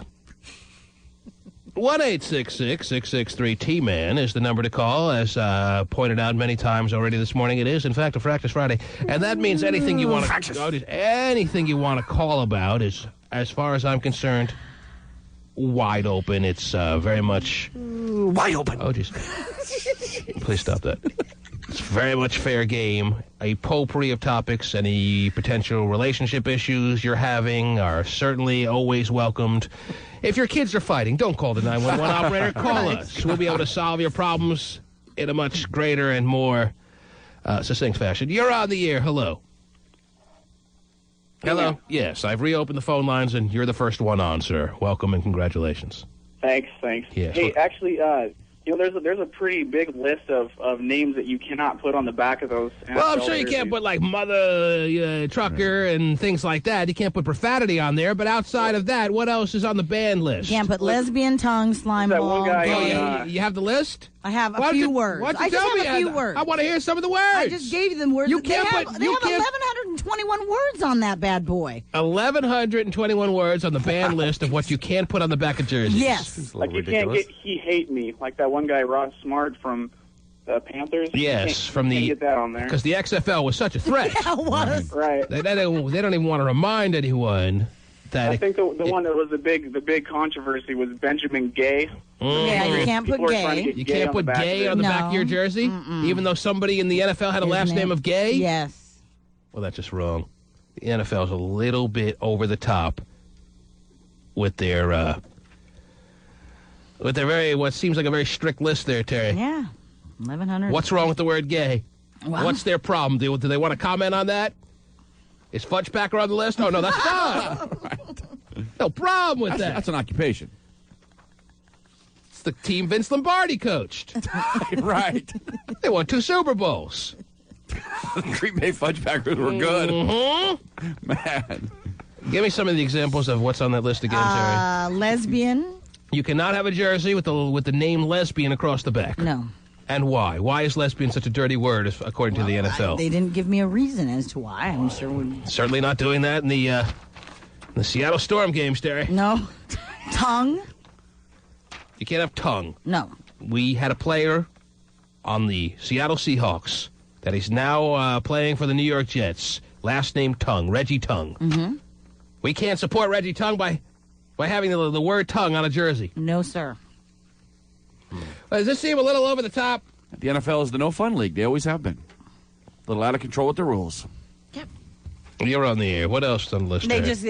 just, slime ball, and then I said gay, but that's about all they gave me. I can probably find you the whole entire list if you'd like. I have the whole list if you want me to email it to you. You have the whole list, Stephen? I do, from A to Z. You're on the air. Hello. Do the whole thing. Hello? Real quick for you. I have a question for you. All right. I just acquired a new roommate, and he's a guy, and everybody that I know, his last name Tongue.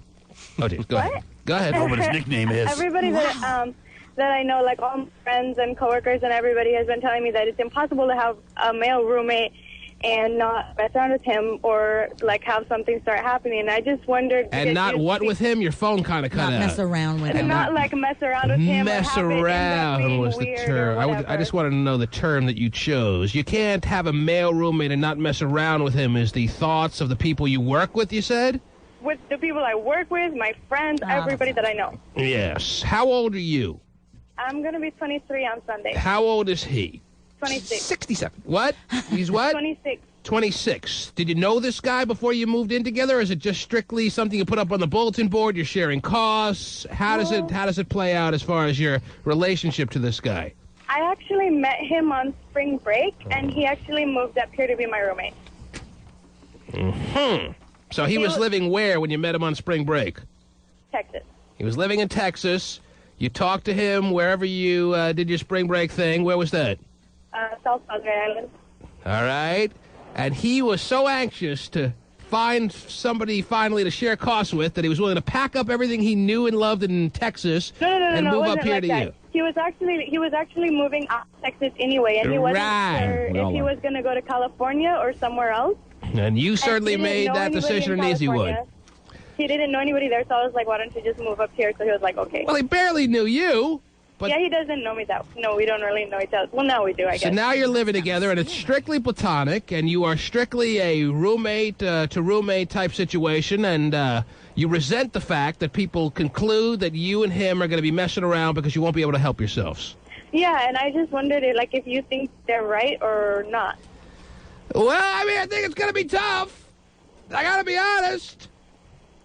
You're a single woman, even if you're not. If you're single, you're going to have many a night. You're going to go out. You're going to come back home. You're going to be a little bit frustrated. You're going to be a little bit with the buzz still going, and you may wind up on top of each other. And do you think that if that did happen, that we could still be friends and, it wouldn't ruin it? Well, this completely changes the complexion of the conversation. I thought at first you were outraged at the thought that you couldn't control yourself, that you wouldn't be able to live in a roommate-to-roommate situation just because he's a guy. Now, all of a sudden, you pretty much have almost agreed as a foregone conclusion eventually you guys are going to hook up. Where's the fight in you? I didn't say that. You probably already have. No. Kind of sounds like she wants to, though. Yes. Yeah. So what's it going to be? Is it going to be this weekend? When is it going to be? No, I mean, like, he's already brought a girl home last weekend. Mm-hmm. And it killed you, didn't it? Made you want him even more. Two people afraid to make the first move on each other, Terry, and neither one will do. That's what it sounds like to me. No. I don't think so. How'd you feel when he brought that girl home? I wasn't there. But you were, even though you weren't. Well, I came home at like 10 in the morning, and she was there already. So did it bother you? And she looked pretty bad at 10 in the morning, didn't she, according to your evaluation, didn't she? Huh? No, she was actually pretty cute. She was a nice girl. You like girls? No. Is that an outright no, or is that a kind of no? Well, I mean, like, I'll dance with them and stuff, but, like, outside of the club. Well, I mean, in the club, what do you expect? You have to, you have shower shows and whatever, but outside of the club, it's different. So. Shower shows? Shower shows. Yes. In the club? Wow. No way better to get your vagina clean, Terry. I guess. Didn't know they had those nowadays. You kind of like this roommate, don't you? Don't be afraid to say. I like him as a friend. I do like him as a friend, but we're really, really different in that kind of area. Well, hey, this is the friend with benefit generation. You know that. You could be really different and still have sex, and you don't have to have this wild love affair, and yet you can still get physical. You know that. But I just would... Don't tell me you're not that kind of girl that you can't have sex without any true emotion. No, I'm not... Hey, who said that? I'm not... Of course you did. Don't say that to me. I know you can have sex without emotion with the best of them. Well, I can give it to anybody, T-Man. With sex. I just don't want to mess up the whole... Like, we get along really good right now. And don't worry about it. Probably if you think about it way too much. And it's not going to work out because you're going to hook up. Oh, jeez. You're overanalyzing. Just relax. Lay back. Yeah, that's what he said. Come on. Why you have to be so... Why you have to analyze everything? Well, see, the thing is I wasn't. And then everybody keeps bothering me about it. And then I started worrying about it. You're worrying about a lot of things. I think too much. Yeah. Man, I wish I would have thought of that. When was the last time you had sex? It's been a while. Like 4 or 5 days ago. Right. Who was the lucky guy? Just a friend. My roommate! Yeah. I forgot to tell you that, T-Man. Who was the lucky guy? It's just a friend. Who's the guy? How do you know this friend? Well, we just have like an arrangement. I thought you're uncomfortable about having friends that you just have sex with, and you're worried about it ruining the friendship. Now all of a sudden you have this friend that you have an arrangement with. I mean, we don't hang out. You're just a walking contradiction, aren't you? You know what it comes down to, Terry? What's that? Another woman. I know what she wants. I know what she's doing. 4 or 5 days ago, huh? Were you good? I think so. Well, either you were or you weren't. And yeah, I was.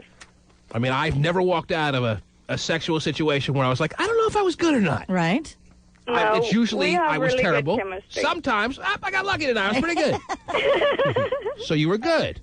Yeah, is what you're saying. So was he. He was good. You were good. You were good together. Yes. Were you screaming real loud?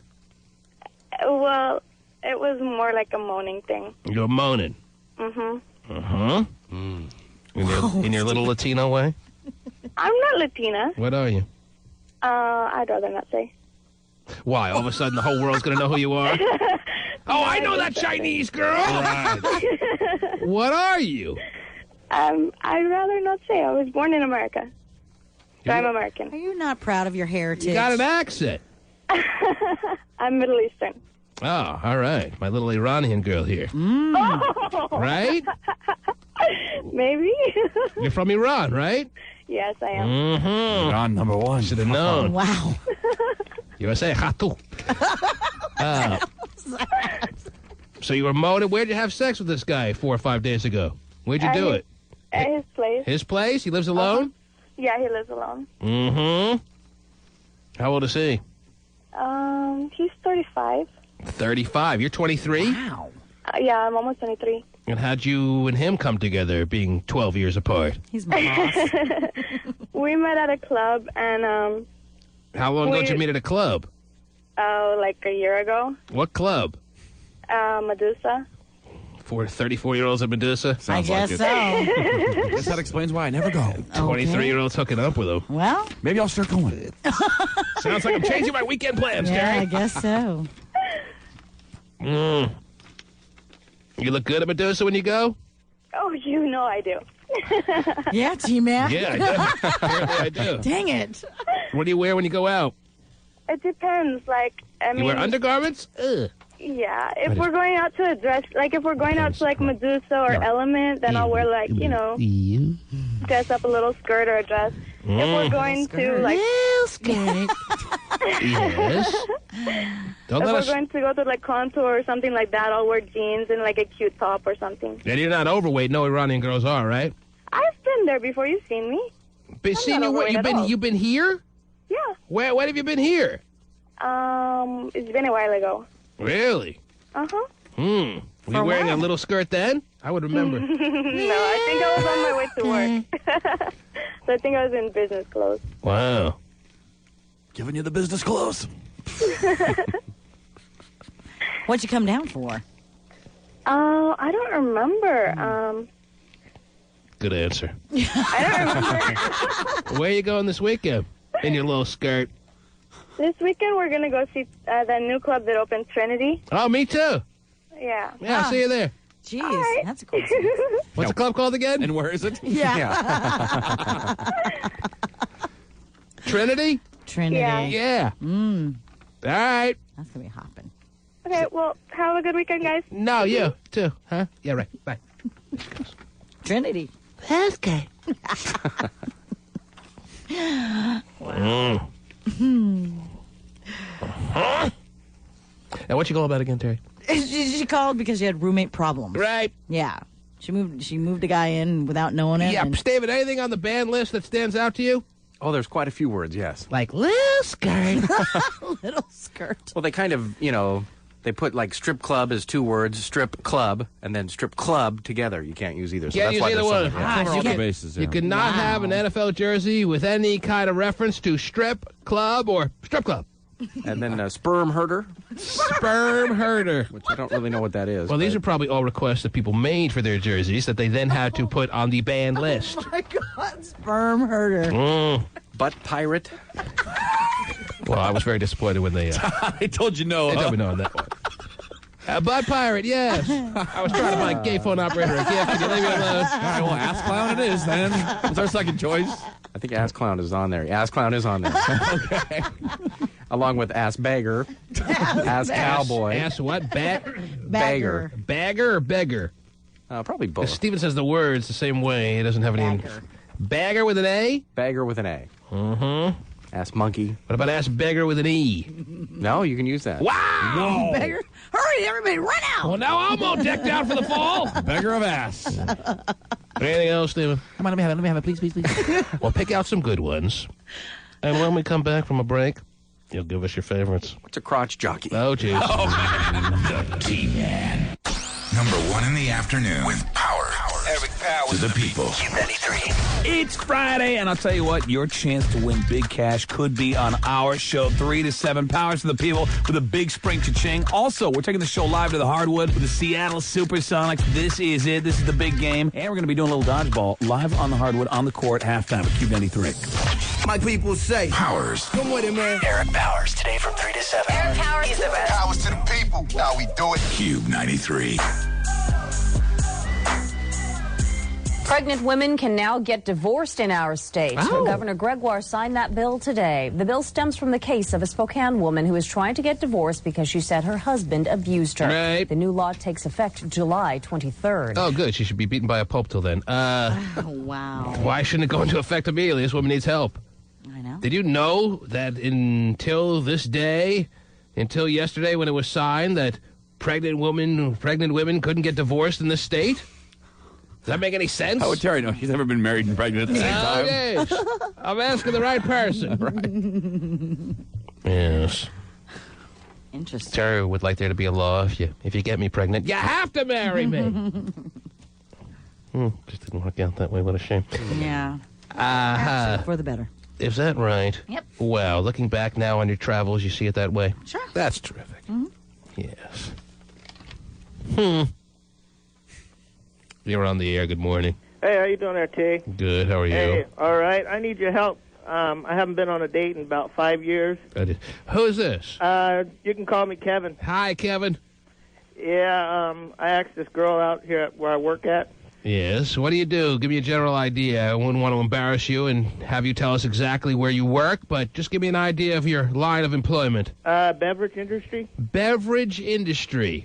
And you're like a deliverer, or what do you do? Do you... work in, like, the quality control department. Quality control.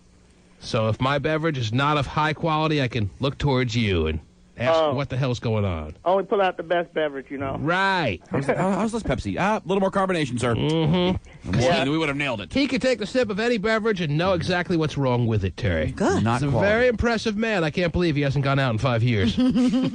Well, I've been raising my son and my nephew. They're 4 and 5. And I asked this girl out here at work. So you're a man with a lot of responsibilities, and you take them very seriously and handle them well. Is that safe to say? That's correct, sir. Mm-hmm. Yeah, so I asked her out on Wednesday. Why, after 5 years, do you finally get the courage to ask out a woman? Has it been a situation where you haven't found anyone that you were interested in asking out for 5 years, or you just didn't have the guts to do it? I just didn't have the time because I didn't have the time, but now all of a sudden there's some free time that's been worked through in your life for whatever reason. Yeah, because the boys are getting up there in age where I can... They can take care of themselves a little bit now. Yeah, I could trust it. Not like a good 4 and 5-year-old home alone on a Saturday night, Terry, but they can. He'll come home and he feels confident they'll be alive at least. Sure. Here's a bag of candy and a gun. You should be fine. All right, so you're going out this weekend. Is that right? Am I assuming right that your streak is over of not going out for 5 years? You said you asked a woman out. She said yes, right? Yes, she said yes, but we're going out next Friday. Next Friday? Yeah. She didn't want to rush things. Right. She wants you to do a lot of time for your planning and your... Well, why not this weekend? Well, because I have to work 7 days this week, and she's going to be spending time with her parents. Okay, so next Friday it is. Yeah, at first she wanted to go out on Thursday, but I told her I can't go on Thursday. I didn't tell her I had kids or not, and she said sure, and then she told me that a couple of her girlfriends was going out, and they wanted her to stop by the club afterwards out, and I don't know if that's good, bad, or... Bad. Whoa. No, you want to take this girl out. They don't want any girlfriends talking in her ear about how weird you are. You want her to make her own decisions and not feel any... You're asking me if you should go out with her with a group of her friends, a couple of her friends. Is that the question? Afterwards, yeah. Even afterwards. I don't like this first night out with her joining up with her friends. Yeah, because I don't like it. That's I was feeling uncomfortable. I was like, well, I'd like to get to know you and stuff and spend more time, just get the feeling, because she's a temp. Did she answer why she has this need to, on the night that you have set up, and there's plenty of advance warning, there's plenty of planning time for her, why she feels the need to meet up with her friends that night? No, I didn't ask her. I was just, Mm-hmm. But maybe she's used to going out with her friends and thought, hey, why not? It's pretty, even though it's a date, we can still have fun. Does she see it as a date, sir? That's my question. That's my concern. Does she see this as a date? Does she take you seriously? You're a man to be taken seriously. I can tell by the way your voice cracks. Come on. Is she taking you seriously or what? Yeah, serious. She knows it's serious because when I try to talk to her here during our breaks and lunches, we had too many people coming around and sticking their nose in and throwing salt on my game. Oh, jeez. Well, I don't like salt on the game, but I'll tell you this. I like pepper. Mm-hmm. Don't need that much sodium in your life. I'll tell you this. You should let her know you're a man that doesn't play games. You don't have time for that crap. You're a man with responsibilities. You have kids to raise. You picked her out as someone you find interesting. If she doesn't find you interesting back, then go out with your friends, but don't do both. But he didn't tell her about the kids, which I'm kind of... How do you know that? He said that? He said that. Oh, geez, gotta listen more. She knows nothing about your family, sir? No. Are you embarrassed of your family? No. Then why wouldn't you... There's voice cracks again. I know. Why wouldn't you tell her about your situation? To a lot of women, to a majority of women, that'd be a noble and admirable lifestyle. Mm-hmm. Well, she's 21. It'd be sexy, sir. She's 21, and I probably think she probably felt, well, he's trying to put a lot of pressure on me, you know, try to cut back. Yeah. There's a lot of 21-year-olds with kids, though, too, sir. Well, even with your voice cracking, I got to admit, you do have a kind of serious-sounding tone to the way you speak and everything, so I could see that probably being a possibility. That she could see it as, oh, I don't want to get serious with this guy, I don't want to give him the wrong impression, yada, yada, yada. But, I mean, either you go out with your little girlfriends or you go out with you. Tell her to make a decision. Tell her, you know, find a night where your girlfriends aren't going to be hanging out with you, and let me have that night. I'll wait 6 weeks if I have to. Whoa. I'll wait 2 months if I have to. It's already been 5 years for the dude. Well, that's the point. If it's been 5 years, what's another 6 weeks? I think it's her comfort zone, though, and she can blow off her friends if she really likes him. It's going to give him an unfair advantage going in on this night. It's going to give him a almost impossible task to... I could sense that this woman is going to be influenced by her friends, even when her friends are in the company of what they see as actually a pretty cool guy. They're going to tell her things about him that she doesn't need to hear because they're jealous. So he's damned either way, Tay. If you do, you're damned. It has to say gotcha. Because if he's someone that they're into, they're going to say bad things in her ear. And if he's... Because they want him, right? Because they don't want to see their friend happier than they are. Right, and if he's someone they're not into because they find him creepy or weird or whatever, they're definitely going to tell her in her ear. So he loses both ways. You don't need that. I understand that, but... Tell her little yenta friends to stay home. But at least it would also give him a window into her world a little bit because... As the gay friend that goes out with the three girls? I mean, just to kind of get maybe seeing her in her comfort zone. You walk up to her right now and say, listen, honey, I'm no homo. I'm not going out with you and your three friends. Okay. Do you think I should mention my kids to her during dinner? No. No? Yes. Either way. Come on. Out of nowhere. As I said earlier, sir, there's no embarrassment that comes along with being in the situation that you're in. As a matter of fact, as I said, most women will find it very, very noble and admirable. All right? So don't hide that, especially if this could possibly turn into some kind of serious relationship. You don't want to all of a sudden spring onto her way down the road about your lifestyle. Yeah, by the way, let her know up front. Well, she sees the picture of my the kids up in my window. Well, but she haven't mentioned anything about them. She just thought those were the kids that came with the frame. So she didn't assume you have a family. How? Because you're a young guy, right? No. How old are you? I'm 35. Oh, you are? Yeah. And you want to take out a 21-year-old? Yeah. Wow. Mm-hmm. Come on. What's wrong with that, Terry? Well, no, I'm saying, let me finish my whole come on thing. Okay. As far as with the girlfriends, you don't think he could handle himself as a 35-year-old guy with... You know, the friends? You really... Did you hear me talk for the past half hour about the friends already? I just thought of... All right. The man asked you a question. You don't want to answer his question, obviously. What's wrong with him, 35, 1 hour, 21? What was your... I just Turn explained it on me? Last time he dated, she was 16. Wow. Yes, and he wishes he could flash back. Sir? Yeah? Tell her you're willing to wait for a night. If she has plans with her friends on next Friday, you're willing to wait for a night where she doesn't have plans. That would be my way of going about it. Now, you could choose to do what you want. But I think you're at a disadvantage to go out with her two friends. A guy going out with a girl he barely knows and her two friends is a very awkward and uncomfortable situation. It is. You don't need that. That's the reason why I call you, because it's like, man. Tell her if she's thinking that you're some charity case and she thinks you're just doing her a big favor by letting her go, by letting you go out with them. Tell her you don't need it. You don't need it that bad. You're not some charity situation. All right. I hope she doesn't see you like that, dude. No, oh no. I don't want you to be laughed at. No. No listener of mine is ever going to be laughed at. All right? All right. Oh. See you later, dude. Okay, wow, let us know how I was just playing. Let us know how it goes, all right? Okay. All right, dude. Yep. Bye. All right, man. It's Kevin. Oh. Did you like Kevin? Nice guy. No shot with this girl? He's got a shot. Oh, good. Of course he's got a shot. You're on the air. Hey, G-Man. Yes. Hello? Anyone there? You're on the air.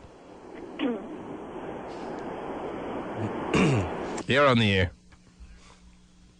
What do you have there, Terry? No one's responding, apparently. Go ahead. 39-year-old. That's 3 callers in a row that didn't respond, so I'm not going to a 4th. Go ahead. All right. 39-year-old New York man who has been scamming media credentials for New York sports events has finally been arrested. He's been doing this since 1998.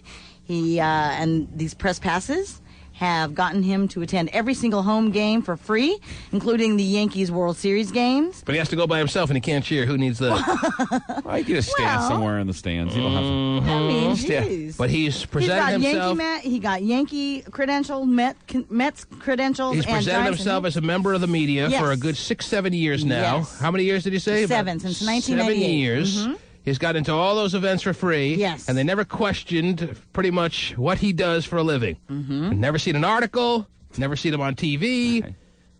But they kept on giving him credentials. Mm-hmm. What did he say he did? Who did he say he worked for? Well, he said that he worked for a company called Westchester Cable Services. They probably did. It was his, of course. He made that up. It was only when he went to somebody who worked with the Mets' house and was the cable repairman that they were on to him. Right. 7 years. 7 years. Good gig. Saved a lot of money. World Series. Don't need a date either. NBA playoffs. He was a member of the media. They have free food? Sure. Wow. That's why Steven gets credentials. He could care less about the games. They have a free buffet before the game. Yes, they do. Hot dogs and soft serve. Mm-hmm. Can't do better than that. He's now been charged with 5 felony counts of falsifying business records and 16 misdemeanor counts, ranging from petty larceny to criminal impersonation. I almost feel like those charges belong to me, Terry, and yet it's not the case. It doesn't apply. When I was in college, I couldn't believe, after I wrote a letter to some of the PR people like the Mets and teams like that, saying, I'm the director of sports at my college radio station. Can I have a credential? They wrote me back, yes. And I was there with my little stupid badge on, feeling like I was stealing admission. My first year in this business, I went to all but one home game for the Sonics. They let you in. Yeah?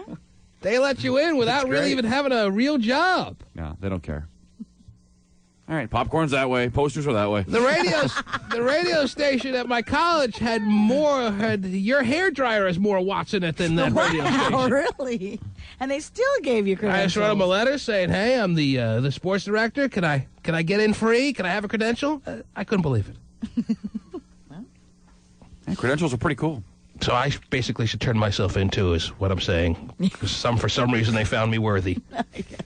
Didn't work a lick, did you? No. Is this seat taken? 1-866-663-T-MAN is the number to call. 1-866-663-T-MAN. When we go to you, be prepared. You're on the air. What's up, T-Man? What do you got?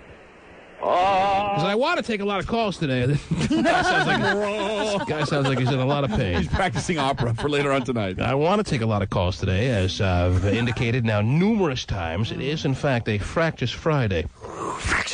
And on Fractious Fridays...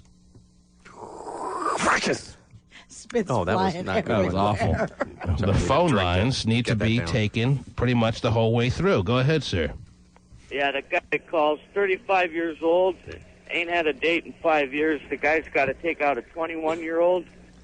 Wants to know if he should do it with her friends.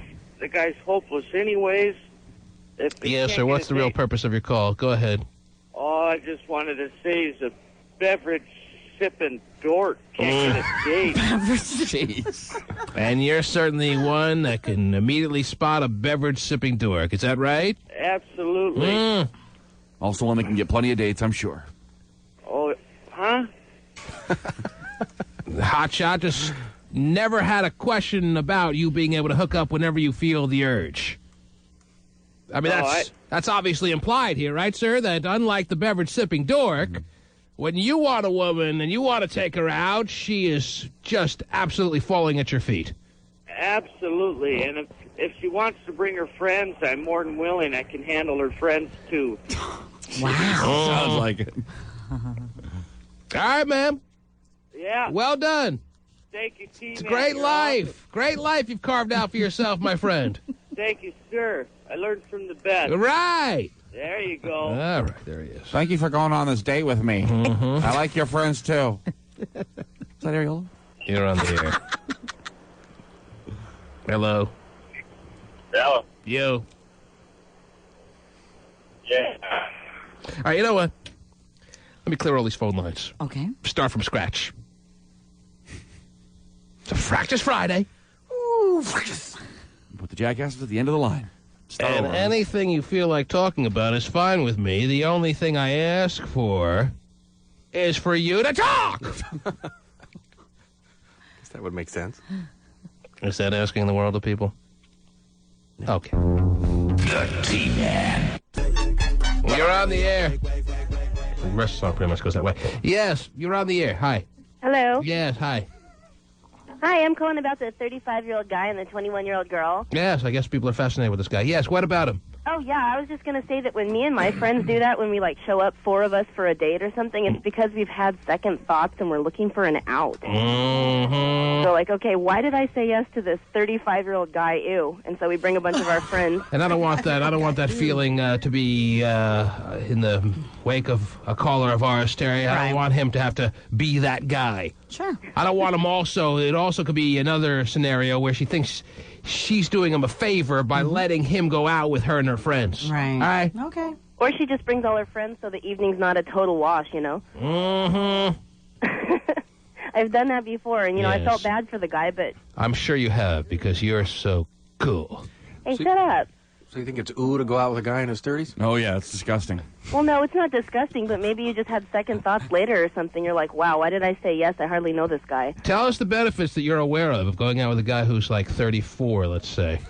Right around there? Yes. I went out with a guy that was 40 once. I didn't know it ahead of time, but then I ended up bringing friends anyways because I just didn't really know him that well. I'm just asking you if you're aware of the... You didn't hear the question, obviously, because you're not answering. I'm just asking you if you could tell me if you're aware of the benefits of a situation where you're hanging out with a 34-year-old guy. Go ahead.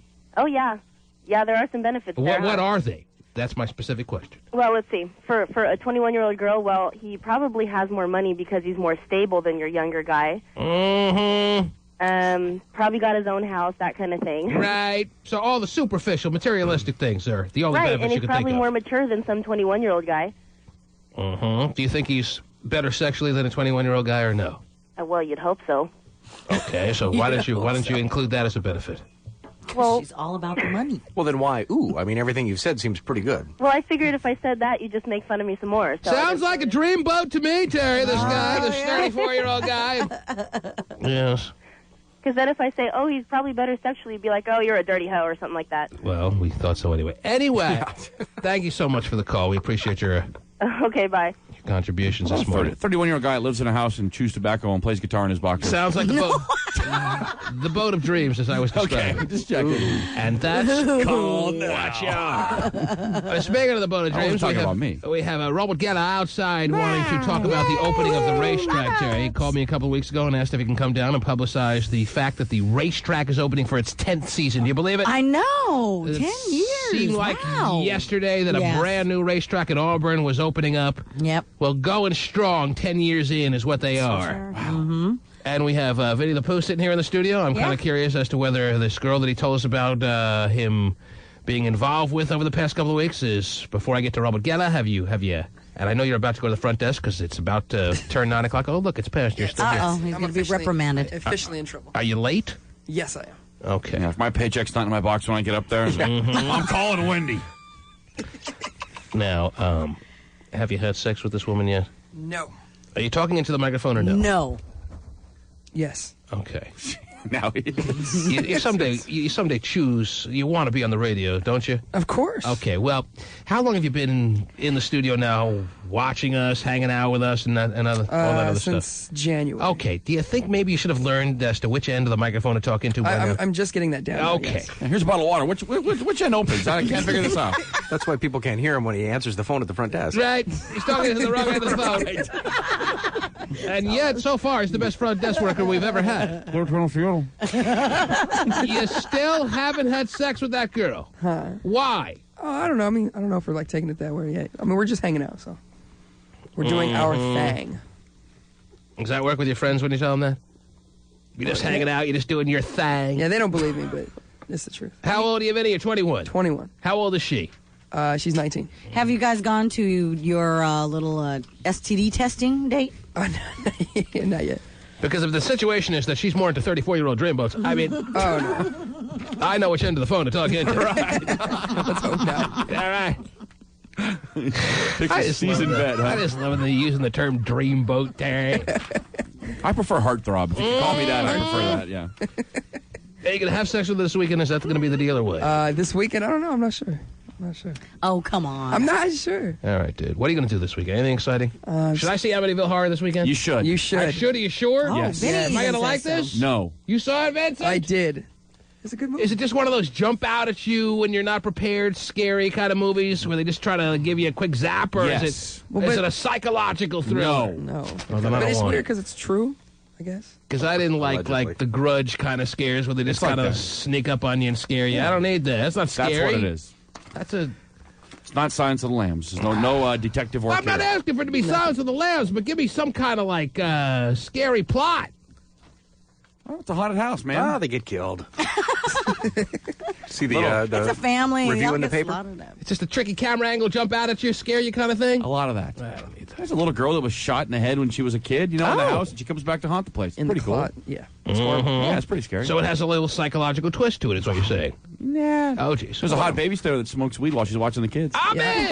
I did notice that. And it's only 89 minutes. What am I talking about? I have that in my house anyway. Let us bring in Robert Geller. All right, can somebody Robert. go retrieve Robert Geller? Yes. Pick him up. Mm-hmm. Here he is. He's been the track announcer. He has been the esteemed track announcer of Emerald Downs for 10 years, this being his 10th season. This is your 10th season, right? You were there on day one. You were there on day one, Robert. And to my knowledge, and I have as good a knowledge of the racetrack as a lot of people do. I mean, I put myself up against just about anyone. I don't remember you ever taking a day off. Never. It's 9 years, not 10. Tonight we open on June 20, 1996. So this is the 9th season. But it's the 10th season because we had a winter meet. But so this is who am I to correct you? So this is this is your 10th year. That's what I'm saying. He's right. 10th year. Haven't got to the end of the 10th year yet. Well, I'm very optimistic for you. All right? But I'm just saying. What are the odds? I don't ever remember a day. I don't ever remember a day, Robert, where it was a situation where I had to hear some strange voice calling the races because you had a cold. Yeah, I had a cold. Do you ever get sick? Oh, yeah. But do you ever take a day off when you're sick? Oh, no. You've never missed a day. No, and amazing. I remember losing my voice. Didn't show. How do you manage to talk without losing your voice? You've probably done it. Wait a minute. So are you saying that there's been a day that you have missed the races and someone else filled in for you? You never have. No, you just drink a lot of hot water. So even though you didn't have a voice one day, you showed up. Is it a situation where you're afraid of being Wally pipped or something like that? Like if Barney the intern fills in for you, you're afraid you're never going to get your job back, or what? Oh, we like Barney way better than Robot. Wally pipped me. We'll tell you later after the show. You just got. But Joe actually, of course, has called races. You know that. You just got a Lou Gehrig type streak going where you don't miss any. You don't miss any days. Yeah, like a New England Patriot streak. That's very impressive. Wow. A little bit longer. It's very impressive. Yeah, it is. He's a hard worker. For 9 solid seasons, he has not called in one day sick, hungover, anything like that. Me hungover? Do you I'm drink? a lightweight. Well, I do, but it affects me quickly. And you never get hungover? Yeah. Will you take aspirin and go to work? No, just sort of like this cloud suddenly lifts about halfway through the day. Also, there's a that little bit feeling. more pep in your speech. But, yes, it's nice sometimes to be floating for a half a day. Geez. Are you excited about your work yet again for a 10th season? Of course. Are you excited about what the racetrack is going to bring to the fans of this state this year? Yes, I think it's going to be great. I love this track. Are you excited about what else is going on at the track this year that may be something new that you're excited about? Well, I think it's a longer meet. We're running 101 days. And last year you ran how many days? We ran 91, and we're also changing our schedule, racing Mondays from when we get to September, and we're also having different post time on Saturdays and Sundays. People need to know it's 2 o'clock. Really? Wow. Yes. So you don't have to rush out of bed. like I would never do. Because the 1 o'clock start time had everyone rushing out of bed. Right. Yeah. It's no wonder he's never missed a day of work. He starts work at 1 o'clock. All right, that's a good one. But, that's the truth. It does allow simulcast tracks to bet on us. You're excited about a lot of things. Where's this going? I'm talking about work, Robert. So am I. Okay. They raised the purses on a lot of the races. Right. That's right. That's good for the owners. It's huge. Are you excited about the T-Man's new horse coming in midsummer? I want to know the name. Did you know anything about the horse that I bought in the Keeneland auction? You've bought a few, haven't you? Well, I sold Spontaneous Wood, and I sold a Dysfunctional Lady. Isn't that sad? Dysfunctional Lady has won 5 out of her first 7 races in Arizona. Were you aware of that? Arizona, Turf Paradise. Mm-hmm. Wow. No, I wasn't. It wasn't a paradise for me. It is a paradise for her new owner. She went down there and she started winning? Yes. Well, she won here. But she I forgot. is winning at a greater clip. Yes, thanks for making it clear. And Spontaneous Wood was a letdown at some point. Easy, Robert. No more wood for that. I like to be a little more optimistic than perhaps you're revealing. However, the name is going to be. I'm waiting for this name. Well, there's a name change process going on right now as we speak. If you must know. Oh, really? Yeah. And until the paperwork is finalized, I'm not revealing the name of the new horse. However, I will tell you this. Keeneland sale, was it? The Keeneland sale. That's expensive. Well, I spent more on this horse than I spent on the other 2 horses combined. Actually, I spent almost double on this horse than the other 2 horses combined. So this is my venture into actually getting a horse that will be on the Kentucky Derby Trail. And as of right now, Robert. Yes, as of he right is now. on the Kentucky Derby Trail. I'm ordering my hat. For 2000 and... Next year, whatever that's 6. He's undefeated. He's yet to run, but he's undefeated. He's doing so well. Yes. I need to know your Kentucky Derby pick because you always do well with that. And you gave me this long shot in the Preakness, remember that? Yes, and it won. Midway Road, Listen, was it? He's regally bred. I want to talk about my horse. Okay. I'm very interested. Listen to me. He's regally bred. T-Man's horse. And I'm not lying to you, and I tell you not to be surprised if I'm in the Kentucky Derby winner's circle next year. I'm assuming he's a colt. He's a he's a filly, and I want to. You're not sweet cat of mine trying like that. Yeah, I guess you can run a filly in the Kentucky Derby. You can. Yes. But what's the breeding? The breeding, the broodmare sire is Deputy Minister. Oh, very good. And the sire is an up-and-coming sire that's unproven. actually... No, not unproven, but it's starting to open eyes. This is now getting very technical in the horse racing world. I'm sure we're stimulating a lot of listeners out there. That's starting to... He's starting to be recognized as a top sire. Okay, he's on the rise. It's a horse named Arch. I know you know Arch. Arch? Arch. Come on, you never heard of Arch? Tell me more. Arch by Chris S. Oh, I like Chris S. Well, Chris S stands at Windstar Farms, and I know all about that because they sponsored that race that I was calling down south. Arch is a sire that's been putting down crops for about 3-4 years now, and he's amongst the top 50 sires in the country right now. So you like to catch a rising wave. I'm catching a rising star. That's why I have you on at the beginning of every season. I'm going to give you a name. The sire's Arch, the dam is Deputy Minister. Deputy Broodmare Sire's Deputy Minister, yeah. Well, you can have Golden Arches and McDonald's could come in and sponsor your bid for the Kentucky Derby. You know what, Robert? When I need creative advice from you, I will phone your telephone line. How about that? Don't stand by the phone, Robert. That's right! I want your Kentucky Derby pick. At some point, we need to know who you're going to pick. I like Noble Causeway as of right now. You and our direct vice president of marketing, Susie. Is that right? She is very enamored by Susie. that. She likes that filly, that horse, colt. Yes. I am not sure I've done enough work on the situation to make a true pick. But if you're asking me right now... I'm asking you right now. I am going to say that, but I am leaving it open to change my pick when the race gets a little bit closer. All right? Does that sound good for you? As long as you remember, come by. First day of racing, it's tonight. Tonight, we have our opening weekend. We start at 6 o'clock. You can roll out of bed late. Yes. You're very into bed, aren't you? Wow. Now, there was a snigger from the left. I just want to make you aware that you're one of the very few people that I will let through that front door. I have no idea why. Well, I'm thin. However, I get a lot of requests for people to come on this show to publicize things, but when you call, I like you've always been nice, and you've given us. Didn't you give us a 30-to-1 shot a couple of years ago? Did. We both hit. We need to remember that I got a gift for you. I forgot to bring it. It's a stadium Emerald Downs blanket. It's sitting Isn't that in what my you guys car, are giving away? And we're giving them away today if you come to the track early. On a scale of 1 to 10. Another day. Scale of 1 to 10, a self-evaluation. How weird do you believe you are? I'm hoping I'm a 9. Really? The weirder you are... I'd hate to be a 5. The better you are. You see yourself as the kind of guy who wants to be as weird as possible. That's not a bad... Well, no, you always have to leave a point so that you can always improve to 10. Do you get out? Do you talk to the fans? Do they realize you're a good guy but a weird guy, and they embrace you as a... Oh, yeah. Yes. Well, you got to be weird to work in racing, don't you? Born in Australia or New Zealand?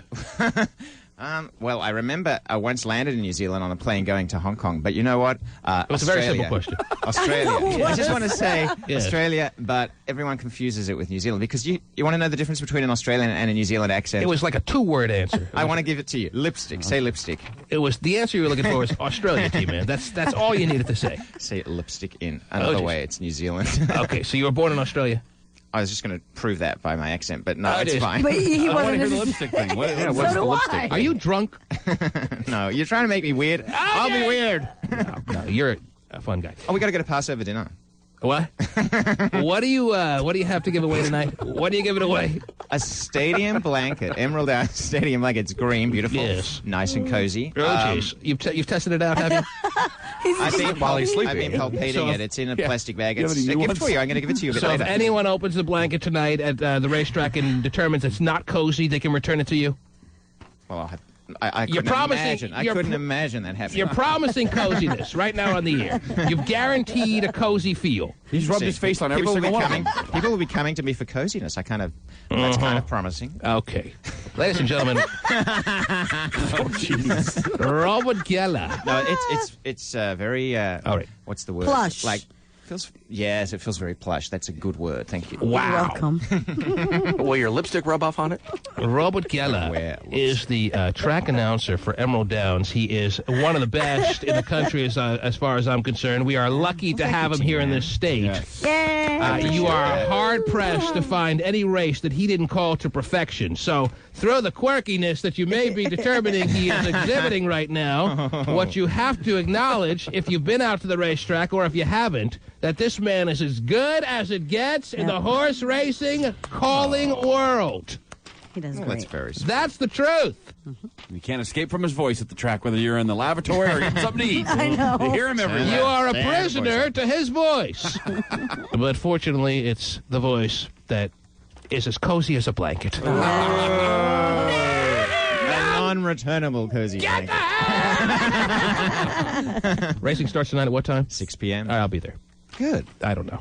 What? I don't know. Of course you'll be there. Okay, Robot. I'm going to give you your blanket. Okay, you know what? I'm all of a sudden a little scared of this blanket. Yeah, he's got my boxers anymore. too, so don't worry about it. All right. I what? He got my boxers in his blanket. Oh, dear. Big party last night.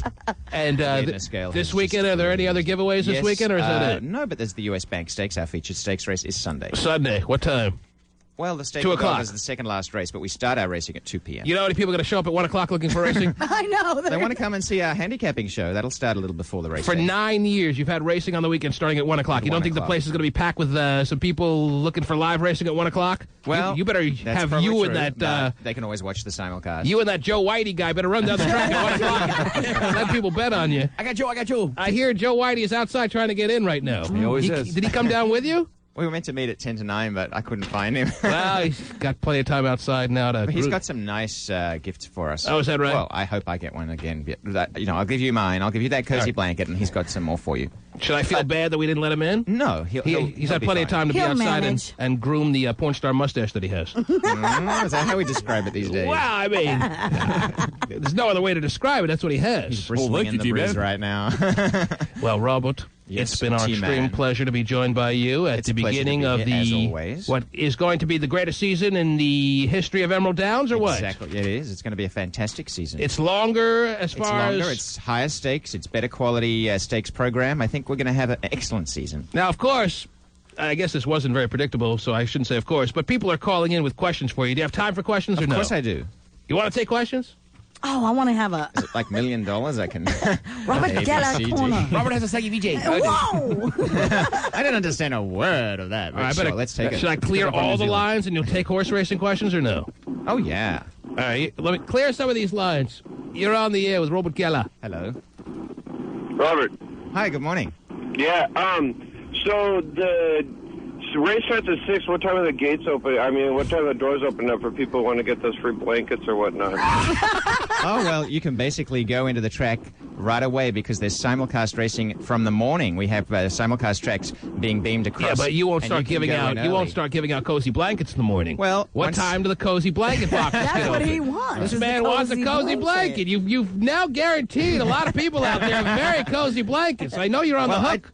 No, I mean, you can go to the track and you can pick up your cozy blanket whatever time you arrive. But really? So you can go down at 1 o'clock this live racing. I would basically get there earlier. I mean, you want to go for live racing, be there at 4. Make sure you get in early for this cozy blanket. And they're not going to tell them you're too early for a cozy blanket. Well, I'll be there to make sure that they get it now. All right, dude, there you go. Demand your cozy blanket when you walk in. Yes, you'll be getting They're not going to run out of cozy blankets, are they? Well, I'm sure we'll have a great crowd, but no. Yeah, they're going to start handing out the plastic that the cozy blanket came in when they run out of blankets. So keep you warm. No, it's a very nice item. I hope you make it to the track today. Yeah, definitely. Hey, T-Man, is any of your horses racing today? Oh, jeez. I've already been through this, dude. I sold my 2 horses from last year, and I have the now mega horse. Golden Arch. On the way. He's trying to name it for you. I'll be more likely to name it Golden Shower than Golden Arches. All right, leave me alone with the Golden. Okay, well, so that'll. You're on the air. Hey, yes. I got a question. Yes, go ahead. Robert's here. Hey, Robert. Good morning. I've got a horse I'm trying to breed with another horse up here, and they need a cozy blanket. I want to know what the best position is to breed these horses in. Why do I get the ultimate line? Why do I get the sense this man doesn't have any horses anywhere to be found? Yeah. But he's still. We have to take that question seriously, Robert. This man is in the breeding world, and he doesn't know which end is up. Given your vast experience in the horse racing world, what position does a horse most prefer? Well, I went down to El Dorado Farms, and it depends on the size of the stallion and the size of the mare. And Robert, you look a little sometimes you uncomfortable. have to have a little ladder to help the stallion get up onto the mount of the mare from behind. We're talking about horses, right? And then after you go up the little ladder, then what? Bingo. Yes! Shoots and ladders. Bingo was his name. All right. You're on the air with Robert Geller. Hello. Hello. Yes. I was curious as to if he's always had that obnoxious laugh, or he had to go through training to get into that. The obnoxious laugh. Did you have to take a class, Robert, or is it something you were luckily born with? And, fortunately, I've developed an obnoxious laugh. Mm-hmm. One can be sinister, it can be happy. But keep in Depends mind, how you interpret it, right? Keep in mind, Robert, yes, that Mr. one T-Man. person's obnoxious laugh is another person's welcomed cozy blanket type of shuckle. Well, I don't use it in a race call, but I might now. But I have to agree, as far as I'm concerned, it's an obnoxious laugh. Anyhow. Okay. Robert, we are out of time as far as having you here in the studio. Okay, well, have a great day. Thank you for having me on. We'll all be out at the track many a time this year, however. And when we come out, we expect to get the full racetrack tour. Absolutely. From some hot little Emerald Downs intern. Have you hired some hot little female interns this year or what? I haven't. All right. Well, make sure the person that has knows that we're coming. Your eyes will scan the horizon. I think the guy with the porno mustache out there is probably your guy. Something tells me. Ladies and gentlemen, Emerald Downs, it's a happening. Go make $1 million. Yes. All season long at the racetrack. That is our local, fun place to hang out, to meet with friends. What else can you do there? Eat. Sure. Get some sun, too, man. Get some sun. Yes. Mm-hmm. Plenty of kid activities. Oh, yeah, they have family days, don't they, on Sundays? Family days on Sundays coming in summer. Bet the ponies. Just make sure you're betting with your head and not over it. Okay. Thank you, Robert. Thank you very much. Well done. The T-Man. He's a gay phone operator. He's so gay. He's so phone operator. And now, here's Gay. A good morning. Good morning.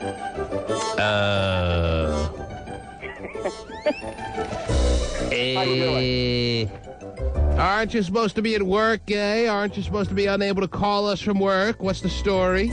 I actually have the rest of the day off. Did you even go in? Yeah, I went in at 7 this morning. Yes. So. Obviously, the cheese smell was a little too much for them today. Yeah. It was a dress down Friday and they couldn't handle you? But they came in with the tank top on? Right? No. Well, how do you get off all of a sudden at 10 o'clock in the morning or 9:30 for the rest of the day? How does that work? Wait, hold on. Pause for the big ending to your stupid gay opening, because you know it has a great finale such as this. Okay. Feels so much better. Yeah. No, last week I did so well that I earned half a day off today. And then I have to see Dr. Tony this morning. So I went in early, and then I have to see Dr. Tony at 10, and then I have first of all, what do you see Dr. Tony for? Yeah, what? And make sure I don't forget my second of all. I think he wants to check me out for the future surgery. A future surgery that may never happen if you don't lose another, 200 pounds? I'm going to do it. Right. Okay. Second of all, who has a great day at work and then is told, okay, well, you've earned a day off? Like Terry gets through one day of stories without stuttering or stammering. Terry, you know what? Next Wednesday, you've earned a day off. Well, you're giving her the next 2 days off. No, if I make my weekly goal, then whoever gets the most, numbers in our weekly goal, the next week, if they make they get that half of a Friday off. So that's not even half. It's like 2 hours you worked. I know. Okay, something seems really weird. I have a doctor's appointment this morning. You have a doctor's appointment this morning. Yeah. A very important doctor's appointment that you convinced them that you had about Dr. Tony preparing for a surgery that won't take place for about 200 pounds or 2 years, whichever comes first. Wow. I was told he wanted to see me this week, and this was the only time that I could get in there. Now, unlike your fellow employer or whoever your employer is, I am going to call Dr. Tony right now to verify that you actually have a doctor's appointment. I am not so willing to believe, like they apparently were, that you had a doctor's appointment and were able to get off work so quick. Call him right now. Do it. I dare you. Oh, he's daring you. From that reaction, Terry, I guess there's no need for me to have to call. Okay. Triple dog dare you. But it's not really a medical situation. It's like a prospective medical situation. No, but it's still it's a doctor's appointment that I couldn't schedule any other time. Well, I don't understand now. Did you get off early from work today because you have a doctor's appointment or because you did so well that they gave you a day? Which one is it? Both. I would have been at work till 12:30 today, but then I have a doctor's appointment at 10, so I had to leave early. So I came in early today. Mm-hmm. You're a weird guy, Gay. You know, I'm just realizing that. It's not all adding up. Mm-hmm. Something's fishy here besides the smell of his feet. Oh, geez. Wow. Today another day off from the workout, too? No, I had to go work out at 2 today. 2? Yeah, because I'm off early. I asked if I could go in early today and not go tonight. So tonight you can sit on the chat line? You got things to do. What? No, I'm going out this weekend. This weekend is spring fall. All the Bears are in town. Spring. Look out my weekend. God. Terry, I didn't know that all the Bears were in town this weekend. I didn't realize what was in store for us all as Seattleites, Terry, this weekend. Yeah, I went out last night. It was fun. Oh, the Bears are in town. Oh, yeah. I like this bear. He feels just right. What a cozy blanket of a bear. Yeah, they all go to the bathhouse and just get it on. No, stop. Gay, the way he sounds, just so happy-go-lucky, Terry, so upbeat, so on a cloud. He's 35 pounds lighter, and the Bears are in. It's so depressing. It's just so wrong. You know, he's like going out now. I know. He seems like he's almost getting cocky. Whoa. Cocky. I'm getting what? All right, dude. What? Call us back when you're suicidal again. Wow. Not until then, all That's right? the only time he's enjoyable. In other words, call us back on Monday. Thank you so Wait till much. it gets turned down by every single guy. That's what I'm thinking. The big thaw will be really All of a sudden, he gets a little splash of reality when they're not so ready to jump his gay bones because he lost 35 pounds that he's so depressed on Monday, he'll be calling us all sad again. The Bears have become extinct. I didn't get depressed. I had a good time last night. The Bears will freeze up. What's your eating schedule today like? What? What's your eating plan today? The meals that the trainer's given me. She's still giving you meals, huh? Now, what do you do, like, when you go out and such, and maybe there's some snacks at the Bear convention or something? I didn't snack and I didn't drink last night. He regresses, gets naked, and dives headfirst into the buffet, Terry. Yeah, beanie weenies for everybody. Right. Here comes the 35 pounds. Oh, jeez. No, I'll be skipping the buffet. So what kind of meals does she have scheduled for you today? I have a meal at 10, 12, 3, and 6. What are those meals consisting of? today, the meals, I have hamburger and green beans. Oh. And then I have my protein shake. Hamburger and green beans and your protein shakes. Lord. When is your hamburger and green beans? What? What time is the hamburger? What time is the hamburger and green beans scheduled for? Just so I can feel like I'm following along with your day. At 10, 12, and 3. You don't put the green beans on the hamburger. Wait, you have a hamburger and green beans at 10, 12, and 3? Yeah, it's just a hamburger. It's a small hamburger patty. There's no bun. And you have to ration it out between 10, 12, and 3? That's what I was thinking. Yeah. Or do you have a different one at 10, 12, and 3? No, I have 3 separate ones. Yeah, it's different ones. You have a hamburger at 10, one at 12, and one at 3. Yeah, the little hamburger patty. And well, that isn't very much variety through your lunchtime meals. Yeah, what about chicken? Aren't you supposed to be eating lots of chicken? I had chicken the first 2 weeks, and I got tired of it. It's a hamburger. He said he's going to start giving me, like, salads and stuff like that. So, and if I need to snack, I can snack on vegetables as much as I want. How can you eat a hamburger without fries? It's hard, let me tell you. I miss fries. And you don't get a bun with your hamburger. No.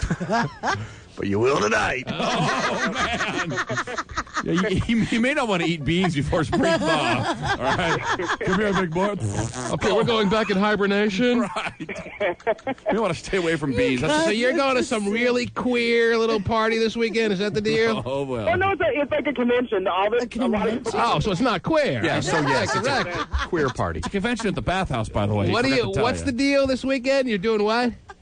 It's called spring thaw, and it's just a lot of people that consider themselves bear or bear admirers come into town. And you'd be a bear admirer or a bear or both? I'm just a chub. Right. So you're a bear hunter. He's a bear admirer. I like hairy guys, but I wouldn't say I'm a bear hunter. So do you think they get excited when they see you walk through the door, or what? Somebody woofed at me last night. They what? Woofed at him. Right. But bears don't woof. Again, the question, do you think they get excited when they see you walk through the door, or... Walks in with a big salmon in his mouth. There are people that find me attractive. Is that right? Yes. Are they usually really hairy? Can you produce these people? What? Never mind. All right, dude. Do you really want him to? I'm glad you checked in. So, thank you. What a stroke of luck for us that you got off work early this morning, and we can have you come on and talk about your weekend. I had to because you got to have a great gay weekend. All right. Make sure you scrub the back end well tonight for your big party. Well, now you can finally reach around. Say hi to John at the convention. Right. All right, dude. Have a good day. Be all right. Bye-bye. He's getting gay by the minute now that he's losing weight, too. Yeah. He was almost straight when he was 400 pounds. We almost knocked the straightness into him. Right. Pappy would have been proud. Wow. And just dump him off into Pappy's front yard. Look what we did to your son. All right, let me try to sneak in one or two quick calls here. One or two quick calls. You're on the air. Hello. Hello? Yes, hi. Hi. This morning I was listening to the radio, and I wanted to comment on somebody who said 40-year-old men may be good in bed. Yes. They are very good in bed. There's one calling on call waiting right now for you. They are very good in your opinion? Yes, they are very good in my opinion. Mm-hmm. You've had a number of them? I've had actually a couple, yes. Yes. But what's the big deal? They're very good, but they're very good with their gray pubes. Well, if they don't look like they're 40, then it doesn't really matter. It's all the experience. All right, whatever, honey. Have a great 40-year-old weekend. You're on the air. Have fun at that convention. Hello? Yes. The 40-year-old's coming out of hibernation, Terry. Wow, watch out. With the gray pubes. Yes. Hi. You know what? You guys should just be ashamed of yourself for just beating up on Gay again today. Usually comes in talking about, oh, this and that, depressed, he's fat, he doesn't have a job, and he's such in a good mood, and you guys just beat him up. I can't believe it. You should be ashamed of yourself. We're very ashamed. It's very depressing for us. It was funny, but still. I may have trouble sleeping tonight. Yes. As a matter of fact, my weekend has just been completely ruined, and there's no salvaging it now because I realize he's way too happy, and I just don't feel comfortable with it. Not used to it, huh? No, don't like it, not used to it, never will be, and we got to figure out a way now to counteract this mess we've made. Wow. He's pretty much damned if he does and damned if he doesn't, right? Okay, thanks for breaking it down. Good radio then. All right. Oh, and those 40-year-old man, ew, they're all wrinkly balls. Shut up! Old wrinkly balls. What is she talking about? I didn't understand what you were saying. A 40-year-old man has old wrinkly balls. Wrinkly balls. And they're gross. All right. I've had it. Have you? You've ruined my day. Oh, sorry to hear. Now it's going the other way, huh? But don't forget your towel tonight. I'll see you there. It's a towel now? Yeah. It's an upgrade. Your blankets double as towels? Yeah, well, it is the bathhouse. There are baths there, so we'll have to prepare. All right. There you have it. Wow. Gay's off work and attacking the weekend early, Terry. Watch out, people. Mm-hmm. It's on the prowl. Okay. Yes. And if you own stock in Vaseline, you better not sell today. Oh, geez. The T-Man.